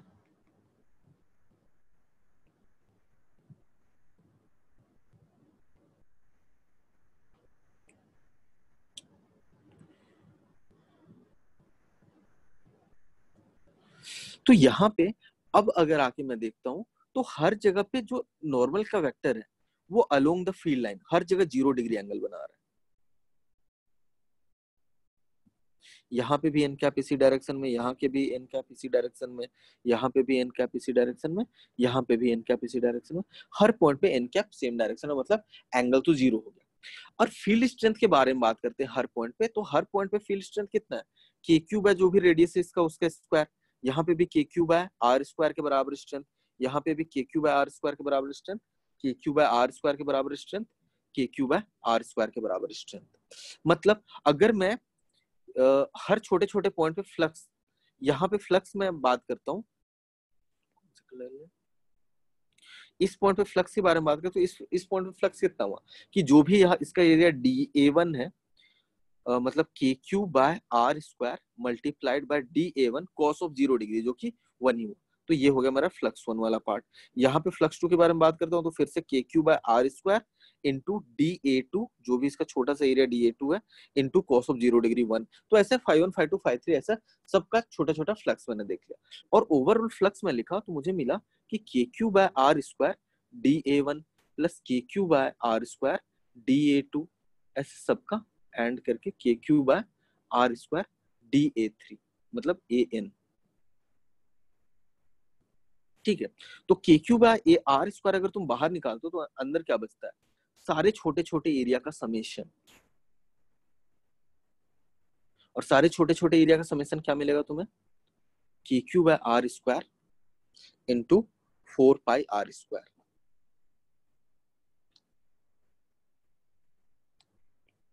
Flux net. अब यहाँ पे एक काम करते हैं, आर स्क्वायर तो आर स्क्वायर से कैंसिल आउट हो गया, के को मैं 4 पाई एप्सिलॉन नॉट के टर्म्स में लिख देता हूँ, K is 1/4 pi epsilon naught into 4 pi, 4 pi से 4 पाई कैंसिल और ओवरऑल क्या बच गया energy, Q by epsilon not. तो फ्लक्स जो मुझे मिला यहाँ से वो मिला Q by epsilon not, Q inside by epsilon not.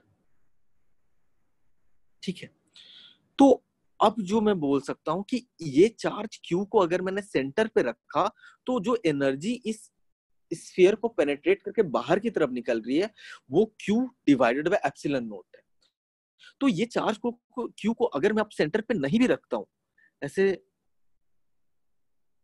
Charge Q को यहां से मूव करके अगर इधर भी लेके जाता हूँ, चार्ज क्यू यहाँ पे भी है तो भी एनर्जी जो इसको पेनिट्रेट करके बाहर निकल रही है वो कितना है, क्यू बाय एप्सिलॉन नॉट। इसको यहाँ से मूव करके मैं इधर भी ले जाता हूँ तो भी जो एनर्जी इसको पेनिट्रेट करके बाहर निकल रही है वो कितनी है, क्यू बाय एप्सिलॉन नॉट। ठीक है ना, तो सेंटर को यूज करके मैंने कैलकुलेट क्यों किया, क्योंकि इससे कैलकुलेशन करना मेरे लिए इजी था, लेकिन इसको कैलकुलेट करके मुझे ये इंड्यूस हो गया कि ये चार्ज क्यू एक ऐसे सोर्स ऑफ एनर्जी का काम कर रहा है जो कितनी एनर्जी इमिट कर रही है, क्यू बाय एप्सिलॉन नॉट जितना। क्यू इन वाला पार्ट अभी हटा दो, अभी गॉस लॉ वाला पार्ट इंड्यूस नहीं किया। ये चार्ज क्यू एक ऐसा सोर्स ऑफ एनर्जी है जो कितना एनर्जी इमिट कर रही है, क्यू बाय एप्सिलॉन नॉट जितना। ठीक है, तो ये चीज दिमाग में रखो अभी। तो इसको स्टेट और यही चीज जो क्यू बाय एप्सिलॉन नॉट है, तो एक चार्ज क्यू एक ऐसे सोर्स ऑफ एनर्जी की तरह वर्क करता है जो क्यू बाय एप्सिलॉन नॉट जितना काम कर रहा है। तो इसको ऐसे लिख सकते हो, count of number of electric field lines.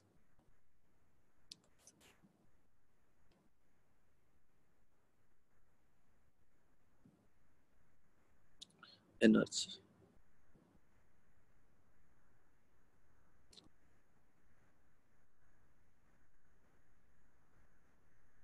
ठीक है,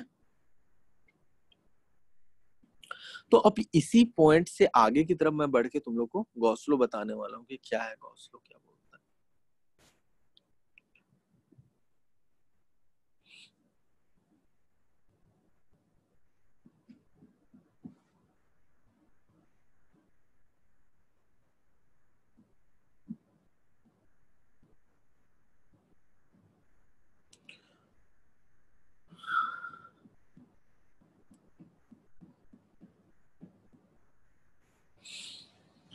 ठीक है, आगे बढ़ते हैं। तो इतना सा नोट डाउन कर लो और स्टेटमेंट लिखो।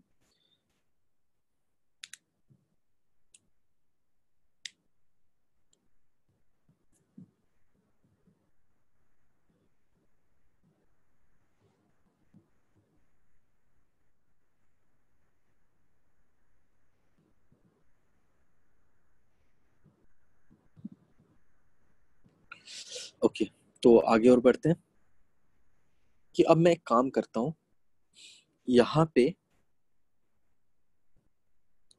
एक पॉइंट चार्ज क्यू मैंने रख दिया।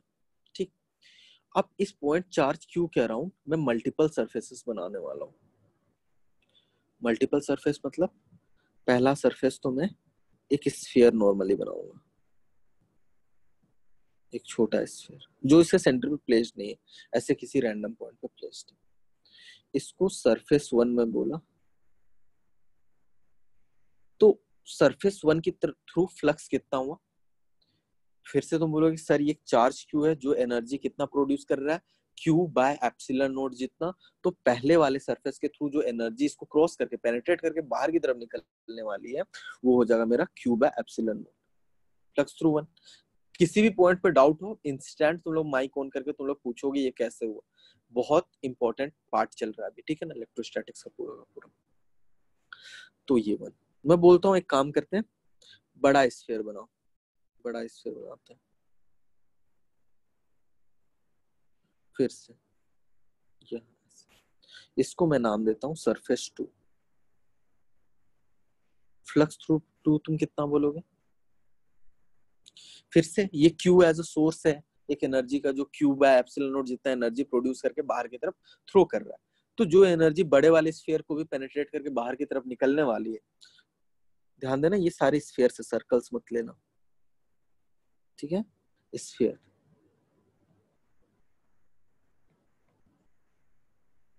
तो सेकेंड वाले सरफेस को जो बड़ा वाला तुम्हारा स्फीयर है उसको भी पेनिट्रेट करके जो एनर्जी बाहर निकलने वाली है वो क्यू बाय एप्सिलॉन नॉट जितनी ही एनर्जी बाहर निकलने वाली है, ठीक। तो एक बात तो क्लियर हो गया कि अगर दोनों के सेंटर में भी ये क्यू चार्ज प्लेस्ड होता तो जो एनर्जी पहले को पेनिट्रेट करके बाहर निकल रही है और दूसरे को बोल सकते हो क्रॉस करके बाहर निकल रही है, वो चीज तुम्हारा Q2 q by epsilon naught ही है। Flux through 1 and flux through 2 same, ठीक है। तो रेडियस पे तो डिपेंड नहीं कर रहा, पहली बात ये चीज क्लियर हो गई। अब नेक्स्ट मैं बोलता हूँ कि एक और सरफेस बनाओ, कि एक काम करो इस क्यू को कवर करते हुए एक तुम वो बना दो, क्यूब बना दो। क्यूब भी तुम्हारा क्लोज सरफेस है जिसके इनसाइड में क्यूब प्लेस्ड है। इसको मैं सरफेस 3 में बोलता हूँ, सरफेस 3 जो कि एक क्यूब है। इसके थ्रू भी फ्लक्स कितना हो जाएगा? फ्लक्स 3, क्योंकि एनर्जी का सोर्स तो ये क्यूब एप्सिलॉन नॉट है, जो तो एनर्जी क्रॉस करके सो बाहर निकलने वाली है वो कितनी एनर्जी है? वो अभी भी क्यूब एप्सिलॉन नॉट ही है, ठीक है ना। अब मैं बोलता हूँ कि कोई भी ऐसा रैंडम सरफेस बना दो जो इसको अपने अंदर कंटेन करता है, कोई भी रैंडम सरफेस। सरफेस 4 रैंडम लेकिन क्लोज्ड, ठीक है ना, रैंडम लेकिन क्लोज्ड होना चाहिए। क्लोज मतलब हर डायरेक्शन से कवर्ड होना चाहिए। तो फ्लक्स थ्रू जो 4 को तुम बोलोगे वो भी बोलोगे क्यू बाय एप्सिलॉन नॉट जितना ही होगा।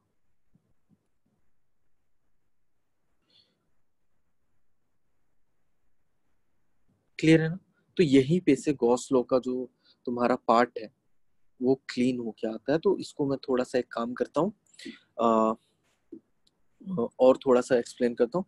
तो कोई भी random surface, random close surface ऐसा तुम बनाते हो इस चार्ज क्यू के अराउंड जो इसको कंटेन करता है अपने सरफेस के अंदर, तो उस पे जो फ्लक्स आता है, वो पार्ट जो आता है वो बेसिकली कितना एनर्जी का वो सोर्स है वो प्रोड्यूस कर रहा है वो आता है क्यूब एप्सिलॉन नॉट जितना, any random surface. Any random surface को मैं पिंक से बना देता हूँ जो कि क्यू को अपने अंदर कंटेन किया हुआ है।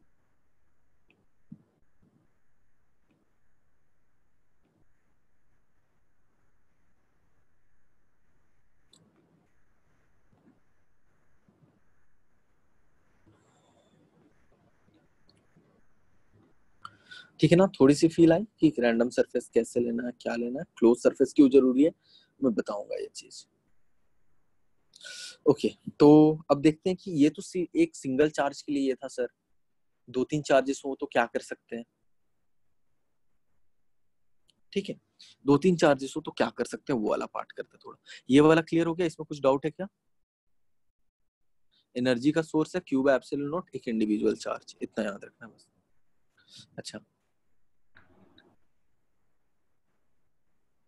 अगर आगे देखें इसमें तो आगे काम करता हूं मैं, 3-4 चार्जेस बना लेता हूँ। Q1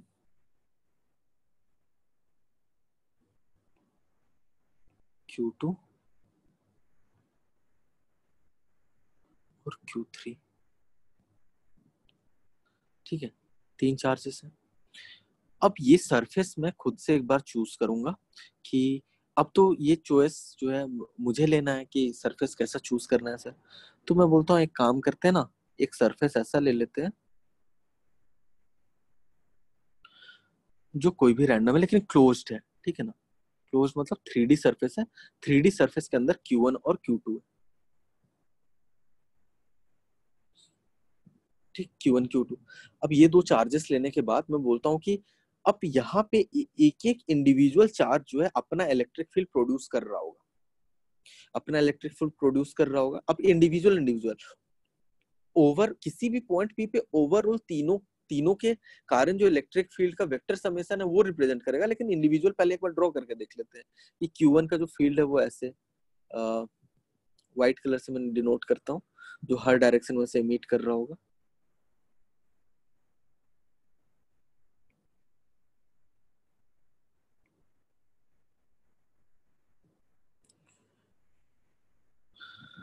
ठीक, इस सरफेस के थ्रू Q2 को मैं ग्रीन कलर से डिनोट करता हूँ। Q2 जो है किसी पॉइंट पे ऐसे एमिट कर रहा होगा, ऐसे होगा।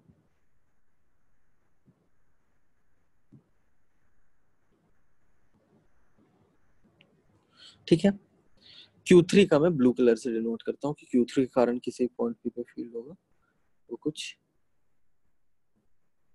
ऐसे होगा।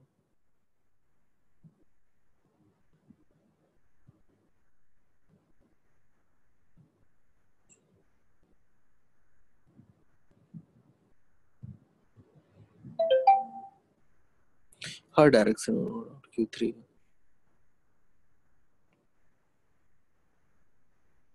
ठीक है। तो अब इनका नाम भी मैं ऐसे ही दे देता हूँ कि जो व्हाइट वाला है वो E1 मतलब ओवरऑल, ठीक है उसको नाम रहते हैं, तो कलर से ही डिफरेंशिएट हो पा रहा है ये चीज।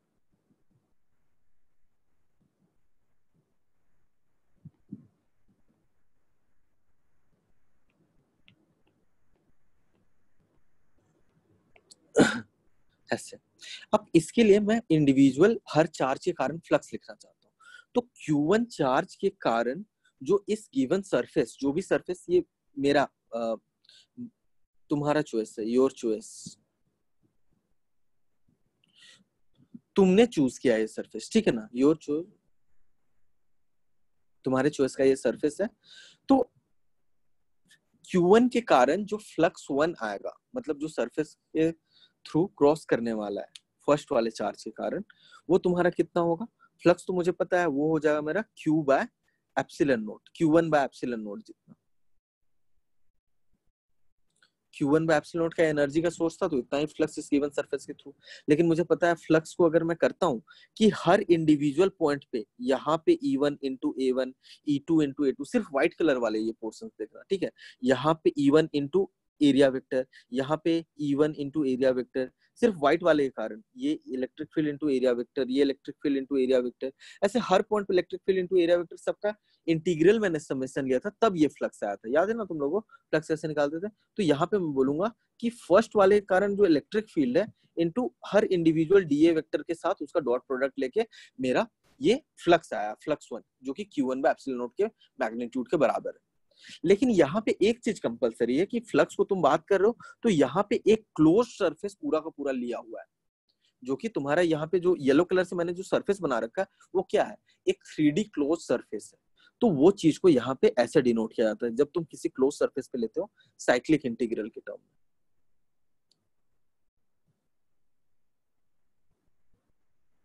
साइक्लिक इंटीग्रल इसको बोलते हैं, जो कि कहीं पे भी क्लोज सरफेस तुम ले रहे हो वहां पे साइक्लिक इंटीग्रल से डिनोट किया जाता है, ठीक है ना। एक क्लोज सरफेस में तुमने हर पॉइंट पे ई डॉट डी उस इंडिविजुअल चार्ज के इलेक्ट्रिक फील्ड के कारण का तुमने समेशन लिया। ये इक्वेशन 1 ले लो। वैसा ही मैं सेकेंड वाले चार्ज के लिए फ्लक्स लिखता हूँ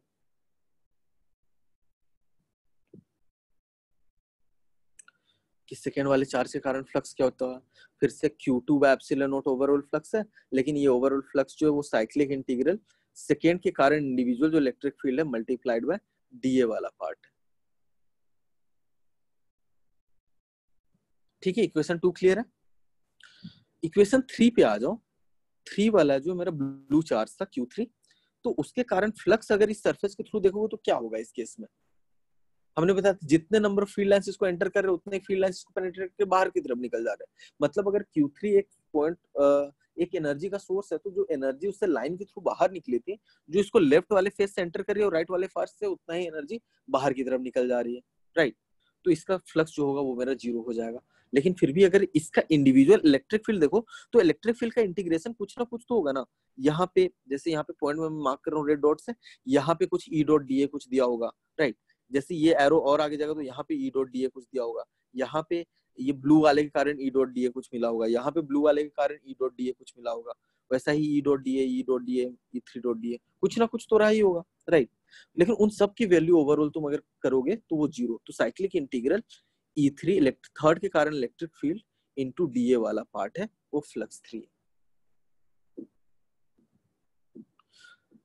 क्लियर है? तो ये तो इलेक्ट्रिक फील्ड के टर्म्स में हमने कर लिया। अब मैं बोलना चाहता हूँ कि एक काम करते हैं, इधर फ्लक्स 1 के कारण, 2 के कारण, 3 के कारण, तीनों के कारण फ्लक्स मुझे वैल्यू मिली हुई है। तो एक चीज करते हैं, यहाँ पे फ्लक्स नेट डायरेक्ट में करके दिखा देता हूँ कि फ्लक्स नेट अगर मैं इस वाले पूरे सिस्टम के थ्रू, इस पूरे सिस्टम में जितने भी चार्जेस हैं उनके कारण जो इस गिवन क्लोज सरफेस के थ्रू जो नेट फ्लक्स है वो कैलकुलेट करना चाहूँ, तो मुझे फ्लक्स 1 के कारण, फ्लक्स 2 के कारण प्लस फ्लक्स 3 के कारण मिलेगा। फ्लक्स 1 के कारण तो चलो मुझे मिल गया Q1 bye epsilon not, flux 2 के कारण मुझे मिल गया Q2 बाय एप्सिलॉन नॉट, और फ्लक्स 3 के कारण जो मुझे मिल गया दैट इज 0, क्योंकि 3 तो बाहर था। तो इसको इनडायरेक्टली देखोगे तो जो नेट फ्लक्स आता है that is Q1 plus Q2 bye epsilon naught, ये फ्लक्स नेट है, ठीक है। इसको अदर वर्ड्स में मैं बोल सकता हूँ कि जो नेट फ्लक्स है वो Q1 plus Q2 bye epsilon not कैसे आया? Q1 प्लस Q2 है क्या? Q3 क्यों नहीं आया पाया एक्सप्रेशन में? तो इससे ये बोल सकते हो कि जो भी चार्ज इस सरफेस जो है ना, जो मैंने सरफेस बना रखा है, उस सरफेस के अंदर जो मेरे चार्ज है सिर्फ उसी के कारण मेरा फ्लक्स शो करेगा। तो इसी को तुम्हारे गॉस ये बोला था, Q inside by epsilon naught, all the charges inside surface।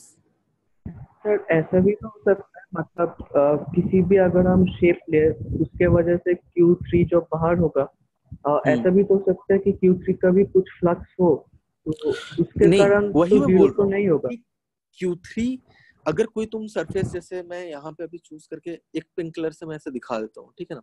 एक रैंडम सरफेस तुम फॉर एग्जाम्पल चूज किए, राइट। पिंक कलर एक क्लोज सरफेस है।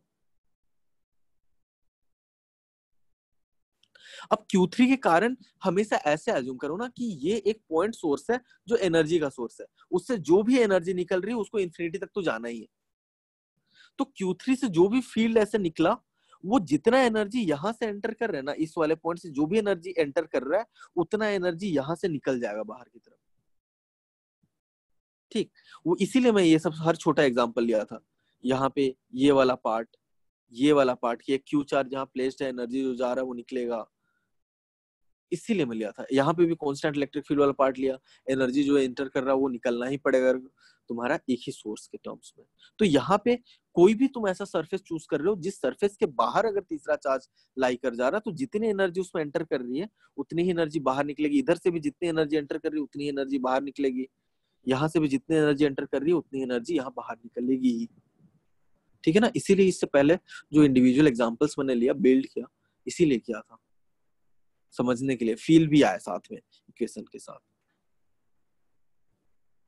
क्लियर है ना ये चीज? और Q2 के लिए लोगे तो जितनी एनर्जी यहाँ से, ये सोर्स है, यहाँ से एनर्जी जो भी प्रोड्यूस हो उसको बाहर निकलना ही पड़ेगा ऐसे हर डायरेक्शन में। यहाँ पे कुछ एनर्जी एंटर कर रही है और कुछ एनर्जी बाहर निकल जा रही है। यहाँ पे एंटर करने का कुछ है ही नहीं, अंदर ही सोर्स खड़ा है, तो कुछ भी एंटर नहीं कर रहा, अंदर से सब बाहर ही निकल रहा है बस, ठीक है। चलो, तो ये चीज में आ गए कि ये फ्लक्स नेट कि किसी भी क्लोज सरफेस के थ्रू तुम अगर जो फ्लक्स क्या है कि उस सरफेस के अंदर कितना चार्ज है, Q inside all the charges inside surface by epsilon not. Actually में यही तुम्हारा गॉस लॉ है। Gauss law integral E dot D A वाला जो तुम पढ़े हो वो गॉस लॉ नहीं है, वो थोड़ा सा मॉडिफाइड वर्जन है। गॉस लॉ सिर्फ फ्लक्स के बारे में बताता है, इलेक्ट्रिक फील्ड के बारे में कुछ भी डील नहीं करता वो। ठीक है, तो ये चीज मैं लिख सकता हूँ इसको अलग लैंग्वेज में कि फ्लक्स थ्रू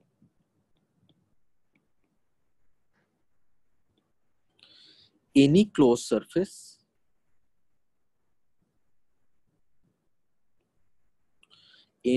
सरफेस जिसको हम लोग दूसरे नाम से गॉसियन सरफेस भी जानेंगे,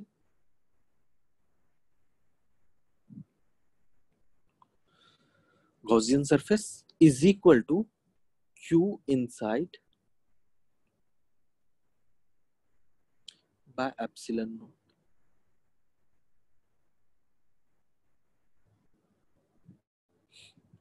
ठीक है, this is what all the charge inside the surface. ये तुम्हारा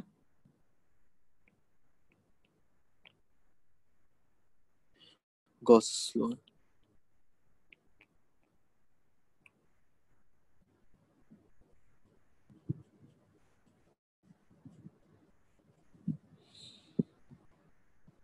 ठीक है ना, गॉस लॉ सिर्फ फ्लक्स के बारे में बोलता है कि अगर कोई क्लोज सरफेस के थ्रू तुम्हें फ्लक्स देखना है कि कितना फ्लक्स है, सिंपली क्यू कितना, कितने चार्ज उसके अंदर है, वो चीज divided by epsilon naught with sign. Negative flux भी हो सकता है कि इलेक्ट्रिक फील्ड लाइंस अंदर की तरफ आ रहे हैं उस सरफेस में। ठीक है, तो यहाँ पे जो ये सरफेस तुम चूज कर रहे हो ना, योर चॉइस, तो दिस सरफेस जो तुमने चूज किया दैट इज गॉसियन सरफेस, इसको गॉसियन सरफेस बोलते हैं।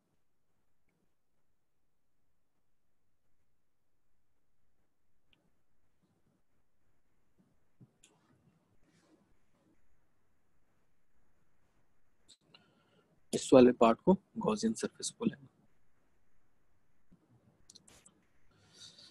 इसके आगे अब थोड़ा प्रोसीड करते हैं कि जो तुम लोग स्कूल में या फिर इससे पहले कुछ लोग इलेक्ट्रोस्टैटिक्स पढ़ते हैं कि cyclic integral E dot D A is equal to Q inside by epsilon not.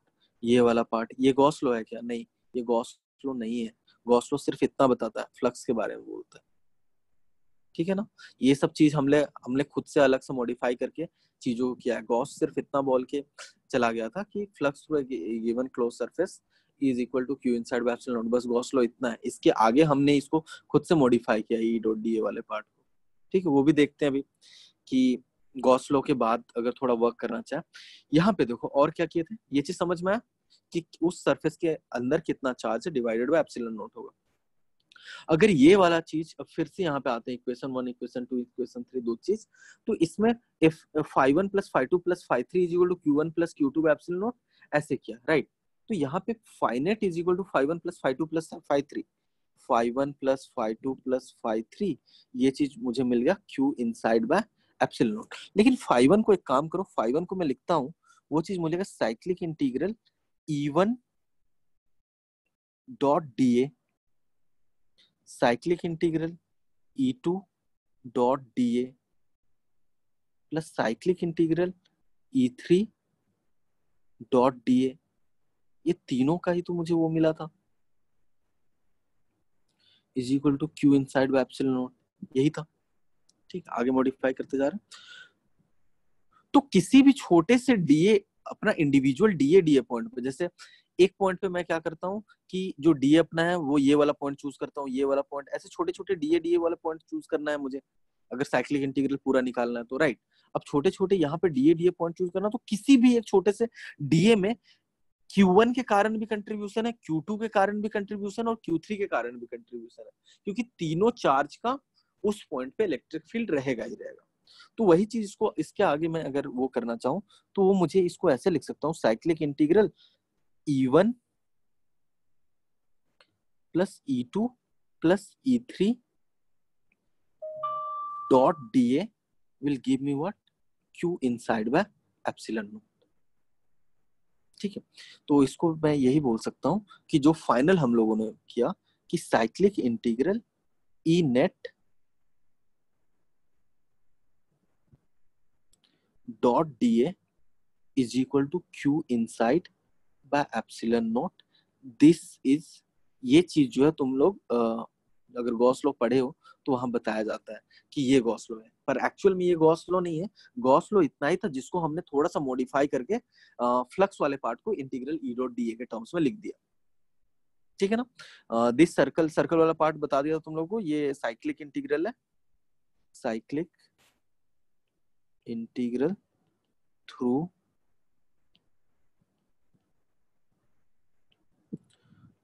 Closed surface, एक क्लोज सरफेस के थ्रू कंप्लीट साइक्लिक इंटीग्रल। अच्छा, और इसमें इंपॉर्टेंट इंपॉर्टेंट चीज हमें देखनी है, क्या आएगा ये यहाँ पे क्यू एन कौन सा, क्यू इन मतलब क्या, ओनली द चार्जेस, ये क्यू वन है वो ओनली द क्यू इन में कौन सा कंसीडर करना है, only the charges which are inside the Gaussian surface, only the charges which are inside the Gaussian surface।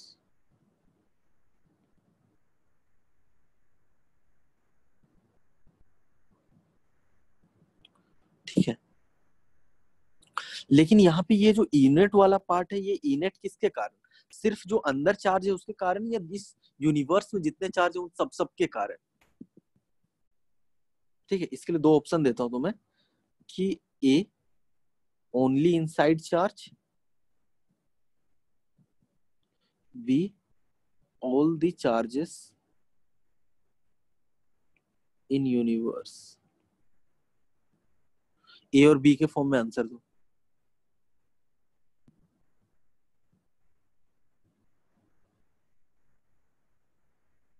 Correct है कि यहाँ पे नो डाउट लोगों को लगता है कि एक बार स्टार्टिंग में तुम गॉस में पढ़ोगे तो वहां पे ये लगता है कि अगर मैं राइट में क्यू इनसाइड में सिर्फ इनसाइड वाला पार्ट अगर मैं चूज कर रहा हूँ तो लेफ्ट में जो electric field cyclic integral E dot D a जो तुम लोग देखते हो उसमें इलेक्ट्रिक फील्ड सिर्फ इनसाइड चार्ज के कारण होगा, ऐसा नहीं है। इलेक्ट्रिक फील्ड यूनिवर्स में हर चार्ज के कारण होगा, तो यहाँ पे ये चीज अच्छे से लिख लो। पता नहीं इतना कंफ्यूजन क्यों होता है स्टूडेंट्स को इस वाले पार्ट पे, कि electric field due to this is electric field due to all the charges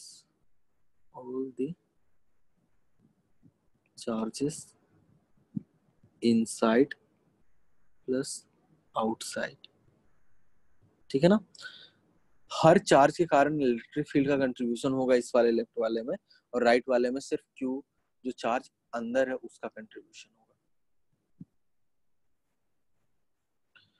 तो ये है प्रॉपर जो तुम्हारा गॉस लॉ का स्टडी है। अब बाकी इसके आगे एप्लीकेशन ही है।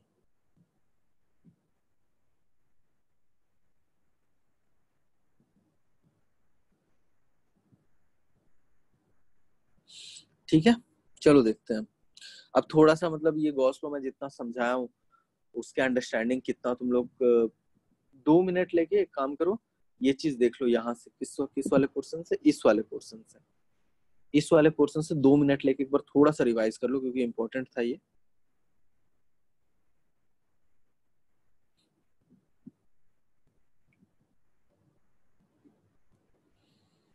फिर ट्रू फॉल्स स्टेटमेंट करेंगे 4-5, उससे पता चल जाएगा कितना समझ पाया। कुछ डाउट हो तो पूछना 2 मिनट में बता।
सर अगर हम वो सेंटर से नहीं लेकर किसी आर्बिट्ररी पोजीशन से लेते तब भी कि हम क्यों कौन नहीं सा कहीं। कौन सा कौन सा वाला पोर्शन में, इस वाले में?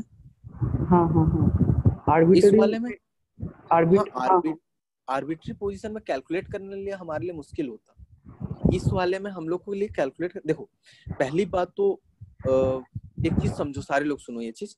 गॉस लॉ जो है, अगर कोई भी लॉ है उसका कोई प्रूफ नहीं होता, लेकिन फिर भी मैंने यहाँ पे ये प्रूफ कैसे कर दिया कि cube epsilon not, cube epsilon naught, ये प्रूफ कैसे कर दिया कि flux through a surface is cube epsilon naught, ये कैसे प्रूफ कर दिया?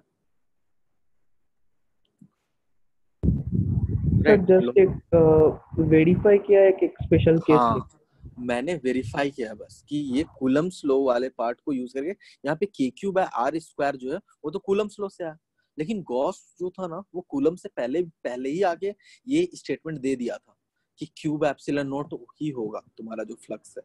मैंने यहाँ पे कूलम लॉ, एक्चुअली में कूलम्स लॉ जो है वो तुम्हारा गॉस लॉ को यूज करके डिराइव किया गया था, राइट। अब फिर वहां से मैंने क्या किया कि बस रिवर्स तरीका यूज करके वो चीज निकाल के तुम्हें बस फील आया, इसलिए ये वाला पार्ट किया कि यहाँ पे मैं रिवर्स तरीका से आके क्यूब एप्सिलॉन नॉट जो है तुम लोग को निकाल के दिखा दिया। ये करेक्ट नहीं है एक्चुअली, मतलब करेक्ट है, बस मैंने वेरीफाई किया है ये चीज, ठीक है ना। लेकिन तुम्हें जिस तरीके से मैं समझाया उससे फील अच्छे से आएगी, इतना मुझे पता है, इसलिए मैंने ये किया, ठीक। यहाँ पे ये चीज सेंटर से लेने का इसलिए अच्छा तरीका है क्योंकि इससे तुम क्वांटिफाई इजीली कर पाओगे। नहीं तो हर पॉइंट पे अलग अलग एंगल, हर अगर कोई रैंडम दो पॉइंट तुम अगर क्यू के लिए लेते यहाँ पे, फॉर एग्जांपल इस क्यू को रिप्लेस करके यहाँ पे रख देते, तो इसके कारण जो फील्ड होता तो वो हर अलग अलग पॉइंट के लिए अलग अलग तुम्हारा एंगल हो रहा होता। पहली बात तो एंगल चेंज रहता, और दूसरी बात क्या चेंज रहता कि यहाँ से इसका डिस्टेंस अगर R1 है, इसका डिस्टेंस R2 हो जाता, राइट। तो फील्ड का स्ट्रेंथ भी अलग है, तो कैलकुलेट कैसे कर पाते? तुम सिर्फ बता पाता कि सर पॉजिटिव ही है, क्या वैल्यू है मुझे पता नहीं। लेकिन मैंने सेंटर वाला पॉइंट पहले तो ये प्रूव किया कि किसी भी पॉइंट के थ्रू जो है फ्लक्स निकलेगा वो सेम निकलेगा, ये बता दिया था क्योंकि सोर्स ऑफ एनर्जी है ये काइंड ऑफ, और किसी भी पॉइंट के थ्रू जो फ्लक्स निकलने वाला है वो सेम निकलने वाला है। तो ये पॉइंट यहाँ पे लेके तुम एनर्जी कैलकुलेट करो, या सेंटर पे जो तुम्हारे लिए इजी पोजीशन है वो पॉइंट लेके कैलकुलेट करो। तो इजी पॉइंट से कैलकुलेट करके मैंने निकाले कि चलो इतनी एनर्जी है, फिर मुझे पता चल गया अब किसी भी पॉइंट पे मैं रख के करता तो जो ओवरऑल जो प्रैक्टिकली कैलकुलेबल नहीं है, प्रैक्टिकली तुम कैलकुलेट नहीं कर सकते, लेकिन उसका वैल्यू इतना ही आएगा, ठीक है। इसीलिए कोई रैंडम पॉइंट से हम लोग कैलकुलेट नहीं कर पाएंगे, एग्जैक्ट वैल्यू नहीं निकाल पाएंगे, लेकिन इतना पता है उसका रिजल्ट ये आने वाला है। और कोई डाउट? एकदम अच्छे से फील कर लो ये वाला पार्ट, एकदम इजीली सारे क्वेश्चन एकदम वन लाइन में लगने सॉल्व होते जाएंगे, ठीक है। तो ट्रू एंड फॉल्स देखते हैं। यहाँ पे सबसे इंपॉर्टेंट चीज यही है तुम्हारा कि इसमें जो गॉस लॉ में ई डॉट डी ए वाला पार्ट आता है उसमें electric field due to all the charges in the universe होता है, और जो तुम्हारा जो राइट हैंड साइड में क्यू वाला पार्ट है उसमें सिर्फ only those charges which are inside the Gaussian surface. तो अंडरलाइन भी करना चाहो तो यहाँ पे इनसाइड, और यहाँ इनसाइड प्लस आउटसाइड, ठीक है। चार या 5 ट्रू एंड फॉल्स क्वेश्चन करते हैं, उससे तुम्हें और आइडिया लगेगा। तो मैं स्टेटमेंट 1 दे रहा हूँ और ट्रू एंड फॉल्स तुम्हें चैट यहाँ कमेंट बॉक्स पे लिखना है, ठीक है। तो स्टेटमेंट 1 है phi net is equal to 0, मतलब इन जनरल टर्म समझना है, किसी भी एक गॉसियन सरफेस में phi net is equal to 0 means implies electric field is 0। True या फॉल्स?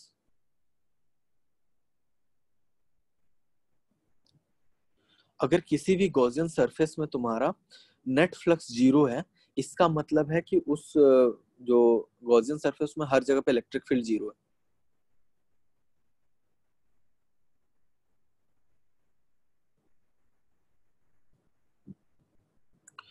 फॉल्स। तो ये स्टेटमेंट है तुम्हारा फॉल्स। सबको एक्सप्लेनेशन पता है कि फाइनेट का 0 का मतलब सिर्फ ये है कि उस सरफेस के अंदर कोई चार्ज नहीं है, उस सरफेस के बाहर चार्ज हो सकता है, और बाहर चार्ज है तो उस गॉसियन सरफेस में हर पॉइंट पे कुछ ना कुछ इलेक्ट्रिक फील्ड होगा ही होगा, ठीक है।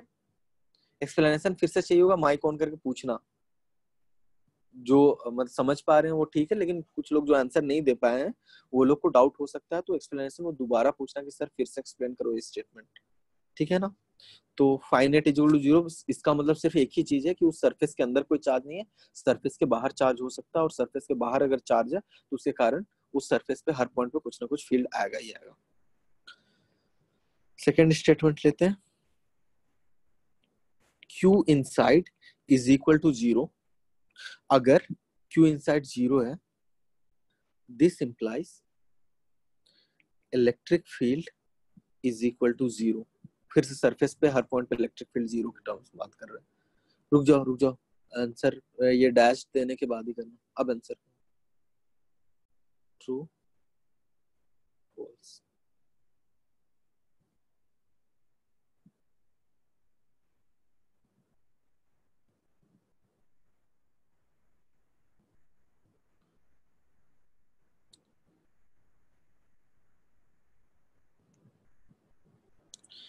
फिर से फॉल्स करेक्ट है, फिर से फॉल्स ही होगा। क्यों?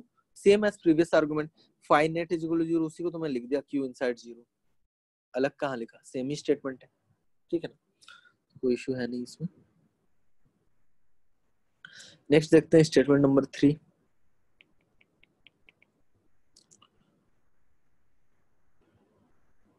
If electric field is equal to zero everywhere on closed surface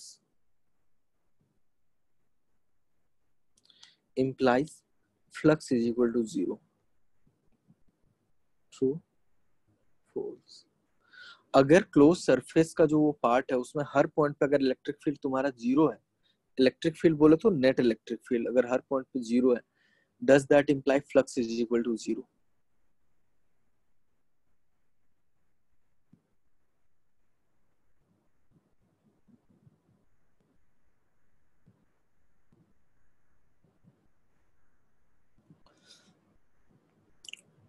this statement is, किसी को और आंसर देना है? दिस स्टेटमेंट इज ट्रू, सही स्टेटमेंट है। इस वाले इक्वेशन में आ जाओ ना, अगर ई नेट ही हर पॉइंट पे जीरो है तो E net dot D A, ये ओवरऑल क्या तुम्हें वैल्यू देने वाला है? ये ओवरऑल वैल्यू तो जीरो ही देने वाला है हर पॉइंट के लिए। अगर ये ओवरऑल जीरो देने वाला तो क्यू इन को जीरो होना ही पड़ेगा, ठीक है। तो this statement is true. Fourth statement देखते हैं, if Q in is zero, अगर क्यू इन जीरो है, does that imply flux is equal to zero? रुक जाओ, डैश लाइन देने के बाद, ट्रू फॉल्स?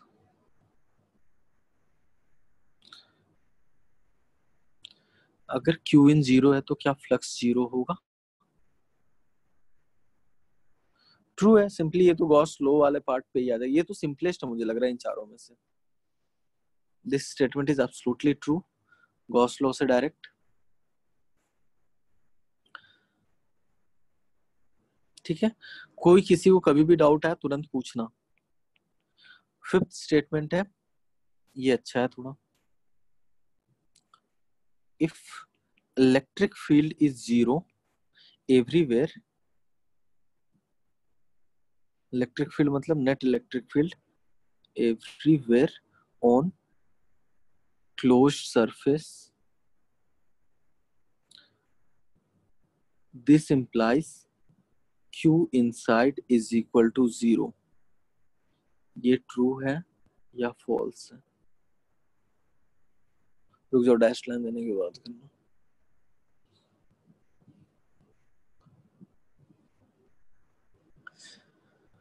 कुछ लोग ट्रू, कुछ लोग फॉल्स। थोड़ा सोचो इसमें, ये थोड़ा सा है इसमें लगेगा लॉजिक, कि अगर हर पॉइंट पे नेट जीरो है तो क्या क्यू इन जीरो है?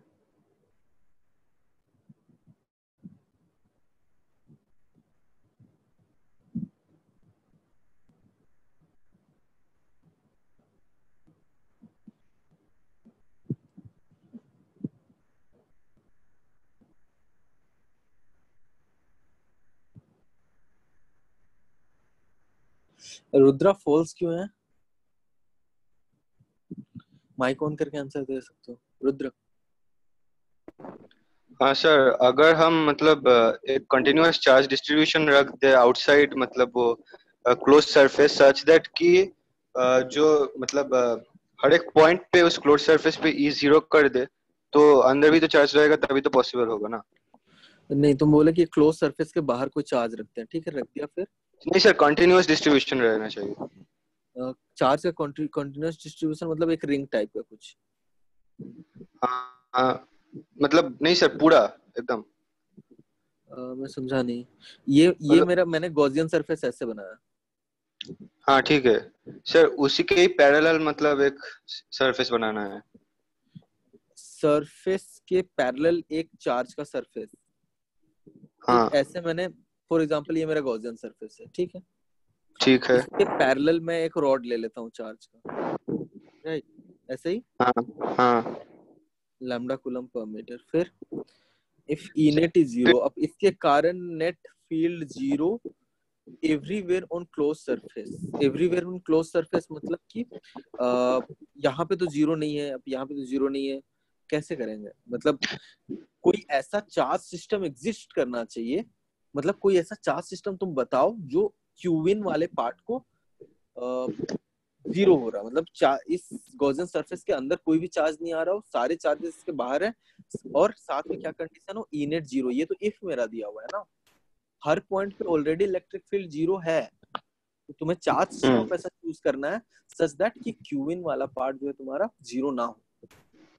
तुमने अगर फॉल्स आंसर दिया, मतलब इस वाले जो भी तुम चार्ज सिस्टम चूज कर रहे हो, जैसे इस टाइप का कुछ चार्ज सिस्टम चूज कर रहे हो, तो कुछ पार्ट तुम बोल रहे हो कंपलसरी अंदर रहना ही चाहिए।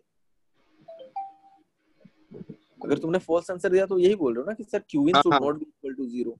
हाँ हाँ, वही बोल रहा था। नहीं, फिर गलत है, इसका करेक्ट ट्रू होगा ये स्टेटमेंट, क्यूबिन जीरो होना पड़ेगा। क्यों? अगर गॉस लॉ से डायरेक्ट प्रोसीड कर, ऐसा एग्जांपल कोई ना कोई मिल ही जाएगा तुम लोगों को, राइट, कोई ना कोई आ जाएगा। तो इसको गॉस लॉ से अगर देखो तो पहला वाला स्टेटमेंट ऑलमोस्ट सेम था, थर्ड वाला statement basically, if E net is equal to zero everywhere on close surface, तो flux is equal to zero. क्योंकि क्या? क्योंकि cyclic integral E net dot D a जो तुम्हें क्या देता है, फ्लक्स नेट देता है। तो फ्लक्स नेट वाला पार्ट तो मेरा जीरो, क्योंकि ई नेट अगर हर पॉइंट पे जीरो है, तो ई नेट डॉट कितना भी छोटा छोटा डीए के साथ इसको इंटीग्रेट कर लो, वो हर वैल्यू तुम्हें क्या देने वाला है, जीरो ही देने वाला है, राइट। तो अगर क्यू नेट तुम्हारा फाइनेट अगर जीरो है, तो फाइनेट को मैं क्या लिख सकता हूँ, Q inside by epsilon not. तो इससे तुम्हारा क्या इंप्लाई होता है, क्यू इन भी तुम्हारा जीरो होना पड़ेगा, ठीक है ना। तो दिस स्टेटमेंट इज ट्रू। अगर नेट इलेक्ट्रिक फील्ड हर अलग इंडिविजुअल पॉइंट पे जीरो हो रहा है, तो उसके अंदर कोई भी चार्ज तुम्हारा नहीं होना चाहिए, ठीक है। या फिर कोई एग्जांपल सोचो जो कॉन्ट्राडिक्ट कर ले इस स्टेटमेंट को।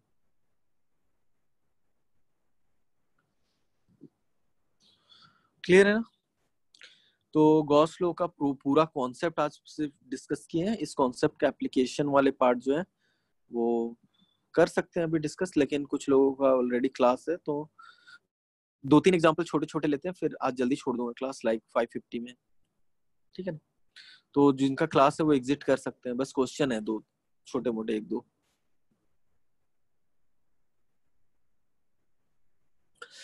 तो और नेक्स्ट क्लास में क्या है कि नेक्स्ट क्लास जो स्टार्ट करेंगे उससे पहले तुम्हें क्या करना है, सॉलिड एंगल वाला कॉन्सेप्ट जो मैं तुम लोग को पढ़ाया था इस पे ग्रेविटेशन में, सबने सॉलिड एंगल वाला कॉन्सेप्ट अटेंड किया था, राइट।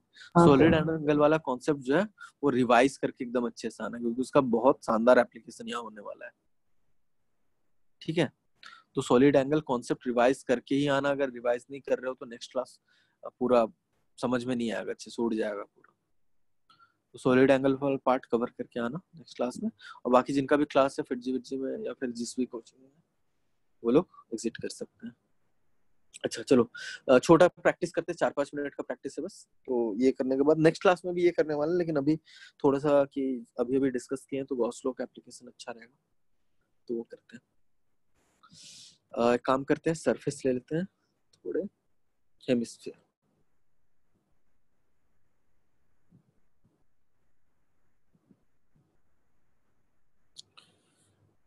3 क्वेश्चन को साथ में डिस्कस करेंगे, 5 मिनट लगेगा डिस्कशन में। तीनों में क्या है, हेमिस्फेयर है।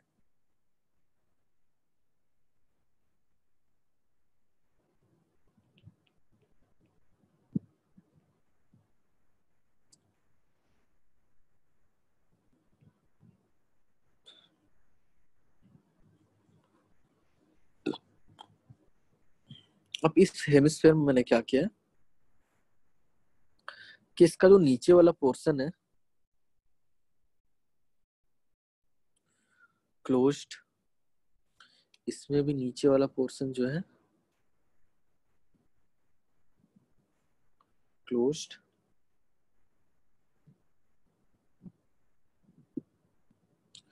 लास्ट में जो नीचे वाला पोर्शन है वो ओपन।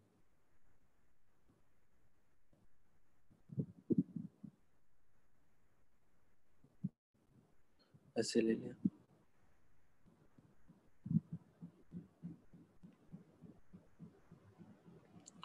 ठीक है। अब मैं बोलता हूँ कि ये first case, second case and third case, इसमें जो चार्ज है मैंने जस्ट इसके जो सेंटर था उसके नीचे बिलो एक चार्ज क्यू रखा, ठीक है। यहाँ पे जस्ट इसका जो सरफेस है उससे जस्ट ऊपर, मतलब एकदम बहुत छोटा क्वांटिटी, बहुत छोटे डिस्टेंस पे रखना होना, वेरी क्लोज ये चीज लेना। यहाँ पे क्यू, और यहाँ पे बिल्कुल सेंटर से थोड़ा सा नीचे ही मैं फिर से चार्ज क्यू रखा। अब देखो इसमें सरफेसेस क्या है, इतना नोट डाउन कर लो पहले क्वेश्चन।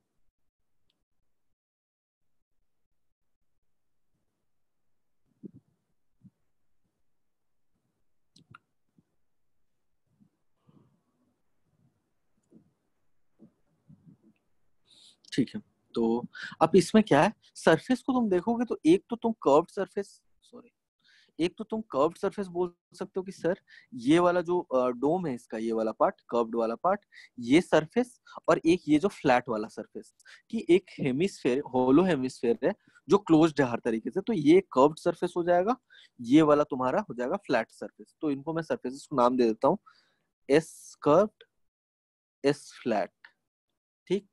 क्लोज्ड है मतलब आउटवर्ड नॉर्मल क्या हो जाएगा तुम्हारा, outward normal will be positive, मतलब इस फ्लैट सरफेस के लिए ये तुम्हारा पॉजिटिव डायरेक्शन होगा और इसके लिए रेडियली आउटवर्ड तुम्हारा पॉजिटिव डायरेक्शन होगा, ठीक है ना। तो उसको अभी बस जस्टिफाई कर दिया। इसमें भी सरफेस कर्व्ड और सरफेस फ्लैट, और इसमें तो सिर्फ कर्व्ड ही है बस। इसमें मैं पूछता हूँ कि फ्लक्स थ्रू कर्व्ड सरफेस क्या होगा, फ्लक्स थ्रू फ्लैट सरफेस क्या होगा। नहीं, सबसे पहले ऐसे करते हैं, फ्लक्स नेट क्या होगा इस वाले सरफेस पे, फ्लक्स कर्व्ड के थ्रू क्या होगा, फ्लक्स फ्लैट के थ्रू कितना होगा। वही चीज यहाँ पे भी जज करते हैं, फ्लक्स नेट कितना होगा, फ्लक्स कर्व्ड कितना होगा, फ्लक्स फ्लैट कितना होगा। वही चीज यहाँ पे भी, फ्लक्स नेट, नेट फ्लक्स के बारे में बात ही नहीं कर सकते, फ्लक्स तुम्हारा कर्व्ड कितना होगा।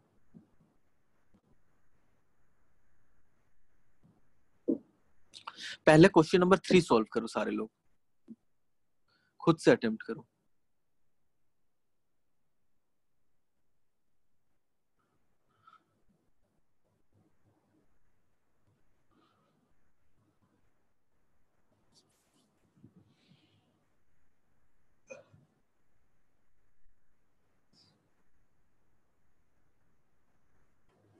इससे फ्लक्स नेट बात करने तो मतलब नहीं, फ्लक्स कर्व जी बस चाहिए। क्वेश्चन नंबर 3 पहले अटेम्प्ट करो।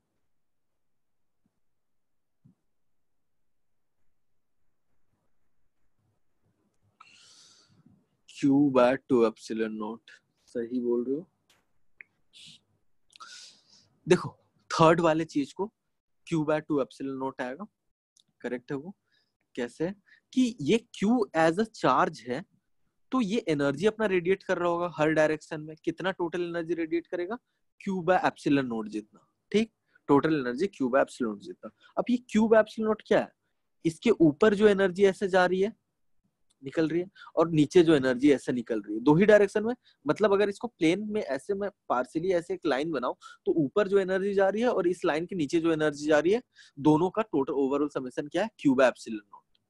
अब इस वाले पॉइंट, इस वाले जो लाइन सी ये जो डॉटेड लाइन मैंने बनाया along the diameter of this, ये उससे ऊपर की तरफ जो एनर्जी जा रही है वो, उसको अगर मैं काउंट करूं तो क्यू बाय 2 एप्सिलॉन नॉट, और नीचे की तरफ जो एनर्जी जा रही है वो Q by 2 epsilon naught, right. अब मैं सिर्फ पूछता हूँ कि व्हाट इज द फ्लक्स, कि कितनी एनर्जी जो है ऊपर के कर्व्ड सरफेस से क्रॉस करने वाली है।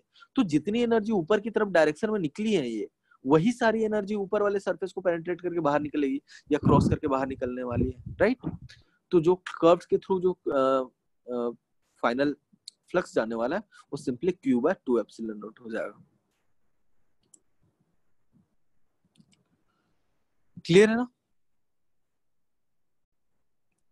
ठीक है, अब नेक्स्ट क्वेश्चन नंबर 1 पे आ जाओ। क्वेश्चन नंबर 1 भी अटेम्प्ट करो, अगर आंसर आता है तो। क्वेश्चन नंबर 3 को हम इस तरह से कर सकते हैं, सिमेट्रिकली नीचे से भी एक हेमिस्फीयर करके टोटल हाँ स्फीयर करके, तो एकदम क्यू सही, बाय एप्सिलॉन नॉट वो इनसाइड गॉस लॉ है तो उसका हाफ हो करेक्ट जाएगा। है, करेक्ट है, सही बोल रहा है कि इसको अगर मैं ऐसे एक सिमेट्रिक स्फीयर ऐसे कर दूं तो अब मुझे पता है कि ऑलमोस्ट सेंटर पे मेरा चार्ज रखा और ओवरऑल जो फ्लक्स निकलने वाला है ये क्यू बाय एप्सिलॉन नॉट निकलने वाला है। तो ऊपर वाले सरफेस के थ्रू जितना फ्लक्स निकला और नीचे वाले सरफेस के थ्रू जितना फ्लक्स निकला, दोनों तो सेम है, और दोनों सेम है और टोटल कितना है, क्यू बाय एप्सिलॉन नॉट। तो एक इंडिविजुअल ऊपर वाले सरफेस के थ्रू जो फ्लक्स निकलने वाला है वो क्यू बाय 2 एप्सिलॉन नॉट निकलेगा।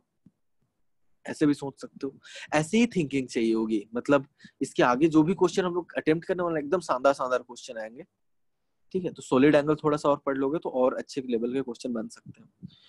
तो जैसे इसको सोचे ना अलग अलग तरीके से, वैसा ही अच्छे से अच्छे लेवल का कोई आर्गुमेंट मुझे चाहिए होगा कि एकदम वन लाइनर सॉल्यूशन टाइप। जैसे यहाँ पे मैंने ये कमेंट किया तो उन्होंने बोला कि कब कंप्लीट कर लो सर, ऐसे इस टाइप से। क्वेश्चन नंबर 1 पे आ जाओ। क्वेश्चन नंबर 1 अटेम्प्ट करने पे तीनों आंसर आ जाए तो दिस कोमा दिस के टर्म्स में आंसर देना।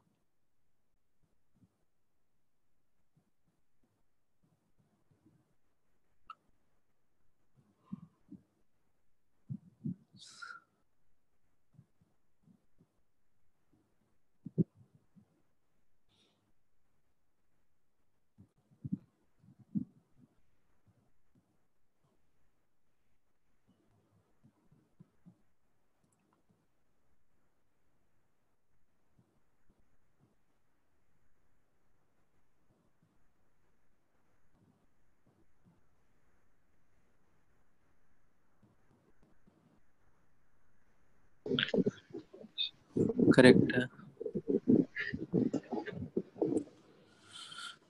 फाइनेट वाला पार्ट तो डायरेक्ट मिल जाएगा। फाइनेट क्या था, नेट फ्लक्स थ्रू एनी, यहाँ पे गॉसियन सरफेस है तुम्हारा तो यही है, अगर इस सरफेस के थ्रू देखना है तो गॉसियन सरफेस यही है। Phi net simply Q inside by epsilon naught, इस सरफेस के अंदर कोई भी चार्ज नहीं है तो simply Q inside by epsilon naught मतलब जीरो। फाइनेट वाला पार्ट मेरा जीरो हो जाने वाला है, ठीक। नेक्स्ट मैं बोलता हूँ कि कर्व्ड के थ्रू, कि फ्लक्स थ्रू कर्व्ड सरफेस। ये तीसरे वाले केस में और पहले वाले केस तो ऑलमोस्ट सेम है ना, कि चार्ज क्यू अभी भी वही प्लेस्ड है, इसमें भी चार्ज क्यू अभी भी वही प्लेस्ड था। अब कर्व सरफेस जो है वो वैसा वैसा दोनों शेप सेम है, तो यहाँ से जो भी फील्ड लाइंस निकले होंगे वो उसको ऐसे ही क्रॉस करके जा रहे होंगे जैसे क्वेश्चन नंबर 3 में था, ठीक। तो उससे मैं आर्गुमेंट दे सकता हूँ सर ये क्यू बाय 2 एप्सिलॉन नॉट होगा। और थर्ड वाला के टर्म्स में बोलो कि इस फ्लैट वाले सरफेस से जो भी तुम्हारे कर्व्ड वाले से, जैसे यहाँ पे देखो कि ये कर्व्ड वाले से जो भी एनर्जी क्रॉस करके यहाँ बाहर निकल रही है सबको पहले इस फ्लैट वाले को एंटर करना ही पड़ा होगा। फ्लैट वाले को एंटर किए बिना ये यहाँ से बाहर नहीं निकल सकती। क्लियर है? तो जो बाहर निकल रही है उसका काउंट मेरा क्यूब एप्सिलॉन नॉट है, तो ये सारी एनर्जी तो इस फ्लैट वाले सरफेस को क्रॉस करके ही अंदर गई होंगी। लेकिन इस फ्लैट वाले सरफेस का नॉर्मल वेक्टर वो नीचे की तरफ है, तो ओवरऑल ये वाला चार्ज जो है minus Q by 2 epsilon naught होना पड़ेगा।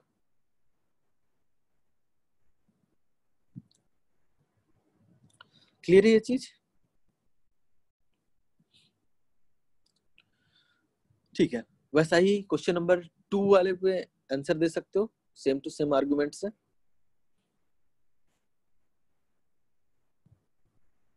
करेक्ट है।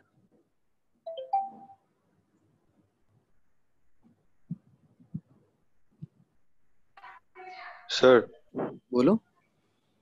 सर अगर हम कोई गॉसियन सरफेस को अंदर अगर चार्ज रख के उसको पानी से भर दे तो क्या वो ई नॉट ई में कन्वर्ट हो जाएगा? नहीं, मैं समझा नहीं, फिर से पूछो एक बार। सर एक गॉसियन सरफेस है, उसके हाँ अंदर मैं चार्ज रख रहा हूँ हाँ, और फिर उसके अंदर पानी भी डाल रहा हूँ, पानी या फिर कोई दूसरा चीज, मतलब तो पानी के सर क्या? अंदर ऑलरेडी एक चार्ज है, तुम यही बोल रहे हो ना, हाँ पानी के अंदर हाँ ऑलरेडी एक चार्ज है, उसमें हाँ। तुमने गॉसियन सरफेस से जनरेट कर दिया। ठीक है, फिर ठीक है, तो सर क्या वो ई नॉट ई में कन्वर्ट हो जाएगा? ई नोट ई मतलब में मीडियम का कन्वर्ट जो। होगा क्या? इसमें आ जाओ। एप्सिलॉन नोट डेरिवेशन मुझे एक बार देखना पड़ेगा, मैं डायरेक्ट कमेंट नहीं कर सकता, लेकिन हाँ कन्वर्ट हो जाना चाहिए के। हाँ, यहाँ पे के वाला पार्ट जो है वो के क्या हो जाएगा उसके लिए, सम के डैश, जो कि 4 पाई एप्सिलॉन नोट ऐसा ना हो के 4 पाई एप्सिलॉन हो जाएगा, तो ऐसा होगा। सही बोल रहे हो तुम। अच्छा ठीक है। क्योंकि अंदर इंड्यूस चार्जेस कुछ कुछ जनरेट भी होंगे ना, तो एक्स्ट्रा चार्ज हुआ है, उसके करस्पॉन्डिंग जो दूसरे चार्जेस वो बाहर कहीं है, तो इंड्यूस चार्ज के कारण एक्स्ट्रा चार्ज आया, ये सब चीज के टर्म्स में आर्गुमेंट दे सकते। ठीक है सर। सर हाँ बोलो। तो लास्ट वाला एक दूसरे मेथड से किया था। ये वाला? नहीं मैं, हाँ सर, थर्ड नंबर वाला। ये वाला? हाँ हाँ सर, बताओ। पहले वाले में फाई नेट 0 होगा हाँ और उसका जो नेट फ्लक्स होगा वो कर्व सरफेस के जितना फाई होगा प्लस फ्लैट सरफेस पे जितना फाई होगा, दोनों का सम होगा, हाँ तो वो इक्वल टू 0 होगा। हाँ, दूसरे वाले में कर्व से तो उतना ही पास करेगा। ये मतलब ये वाले में? नहीं, दूसरे केस में। अच्छा, कर्व से उतना ही पास करेगा जितना पहले तीसरे वाले में पास कर रहा था। हाँ, अब फ्लैट में पहले वाला से मैग्नीट्यूड सेम रहेगा बट साइन अपोजिट डायरेक्शन रहेगा। अपोजिट रहेगा, हाँ सही बोल हाँ, रहे हो, उसी मेथड से आएगा। तो वहां से दोनों सॉल्व करने से भी आ जाता था। अच्छा, नहीं सही मेथड है, ऐसा मल्टीपल तरीके से कर सकते हो। कि यहाँ पे फाइनाइट तो सिंपली मिल गया मुझे, जो चार्ज है इस गॉसियन सरफेस में क्यूब एप्सिलॉन नॉट के जितना है, कर्व के थ्रू पहले दूसरे तीसरे सब में तीनों में ऑलमोस्ट सेम पोजीशन है, बस थोड़ा सा एक उस पॉइंट से थोड़ा सा नीचे थोड़ा सा ऊपर, और उसी पॉइंट पे एग्जैक्ट ये वाला है, तो वो तो क्यूब एट 2 एप्सिलॉन नॉट ही रहने वाला है, राइट। और इससे फाई क्योंकि यहाँ पे एक इक्वेशन ये आ जाएगा, अगर फाई नेट है तो फाई नेट किसके किसके थ्रू हो सकता है, फाई कर्व के थ्रू और फाई फ्लैट के थ्रू। तो कर्व्ड अगर तुम्हें मिला हुआ है और नेट मिला हुआ है तो फ्लैट तुम्हें सिंपली मिल जाएगा क्यूब बाय 2 एप्सिलॉन नॉट। पूछो। सर दूसरे वाले मतलब जो सेकंड क्वेश्चन है जो अपने अभी सॉल्व कर रहे हैं, हाँ, तो ये वाला ना सेकंड पार्ट। हाँ हाँ ये वाला, तो सर इसको भी तो हम उस तरीके से कर सकते हैं कि चार्ज फ्लो थोड़ा सा ऊपर है तो नीचे से हाँ भी एक और स्फीयर लगाकर टोटल तो क्यू बाई एप्सिलॉन नॉट हो जाएगा। तो कार्व और फ्लैट में से फिर क्यू बाई 2 एप्सिलॉन नॉट और क्यू बाई 2 एप्सिलॉन नॉट होगा। तो नीचे वाले स्फीयर में, नीचे वाले स्फीयर के कर्व सरफेस में जितना फ्लक्स जाएगा तो वो तो ऊपर वाले कर्व सरफेस के फ्लक्स से ही पास करेगा, उससे हाँ भी तो हो हाँ, सकता है। हो उस आर्गुमेंट से बोल सकते हो कि इसको कंप्लीट अगर मैं कर देता, सो अगर मैं कंप्लीट कर देता तो ओवरऑल जो इस बड़े वाले स्फीयर से निकलने वाला है क्यूब एप्सिलॉन नॉट ही निकलने वाला है। तो ऊपर वाले से क्यूब बाय 2 एप्सिलॉन नॉट निकला तो नीचे वाले से भी क्यूब बाय 2 एप्सिलॉन नॉट ही निकलना पड़ेगा, और जो नीचे वाले से 2 क्यूब बाय 2 एप्सिलॉन नॉट निकलना चाह रहा है वो सबको इस वाले फ्लैट सरफेस को क्रॉस करके ही जाना पड़ेगा, तो उससे भी cube by 2 epsilon naught answer दे सकते हो। करेक्ट है, ये सारे आर्गुमेंट्स करेक्ट है कि जिस भी तरीके से तुम सोचना चाहो, लेकिन हाँ कुछ जो भी थोड़े जो मैं बता रहा हूँ उससे थोड़े अलग तुमको सोच रहे हो तो मुझे बता देना, क्योंकि हमेशा मैं हंट करता रहता हूँ कि कोई अच्छा और नया मेथड मुझे मिले, जो कि मुझे 11 और 12 जो फ्रेश कर पढ़ रहे होते हैं उनसे ही मिलता है। 12th पास वाले पता नहीं उतने अच्छे सॉल्यूशन नहीं दे पाते कभी भी। अच्छा, तो चलो इतना ही है अभी तो आज की क्लास में। सर मैं Next. थोड़ा बहुत डिस्कनेक्टेड हो गया था, तो उस वाले के लिए आप थोड़ा रिकॉर्डिंग सेंड कर देंगे? हाँ मैं रिकॉर्डेड पूरा लेक्चर, तो ये रिकॉर्डिंग वाला पार्ट मैं तुम्हें भेज दूंगा। प्रोसेसिंग में थोड़ा टाइम लगता है, करीब हाफ आवर्स टाइप से, फिर उसके बाद वो भेज दूंगा। ठीक है, ग्रुप में ही डाल दूंगा आज। चलो फिर कुछ डाउट है तो तुम लोग पूछ सकते हो, नहीं फिर एग्जिट कर सकते हो, क्लास खत्म।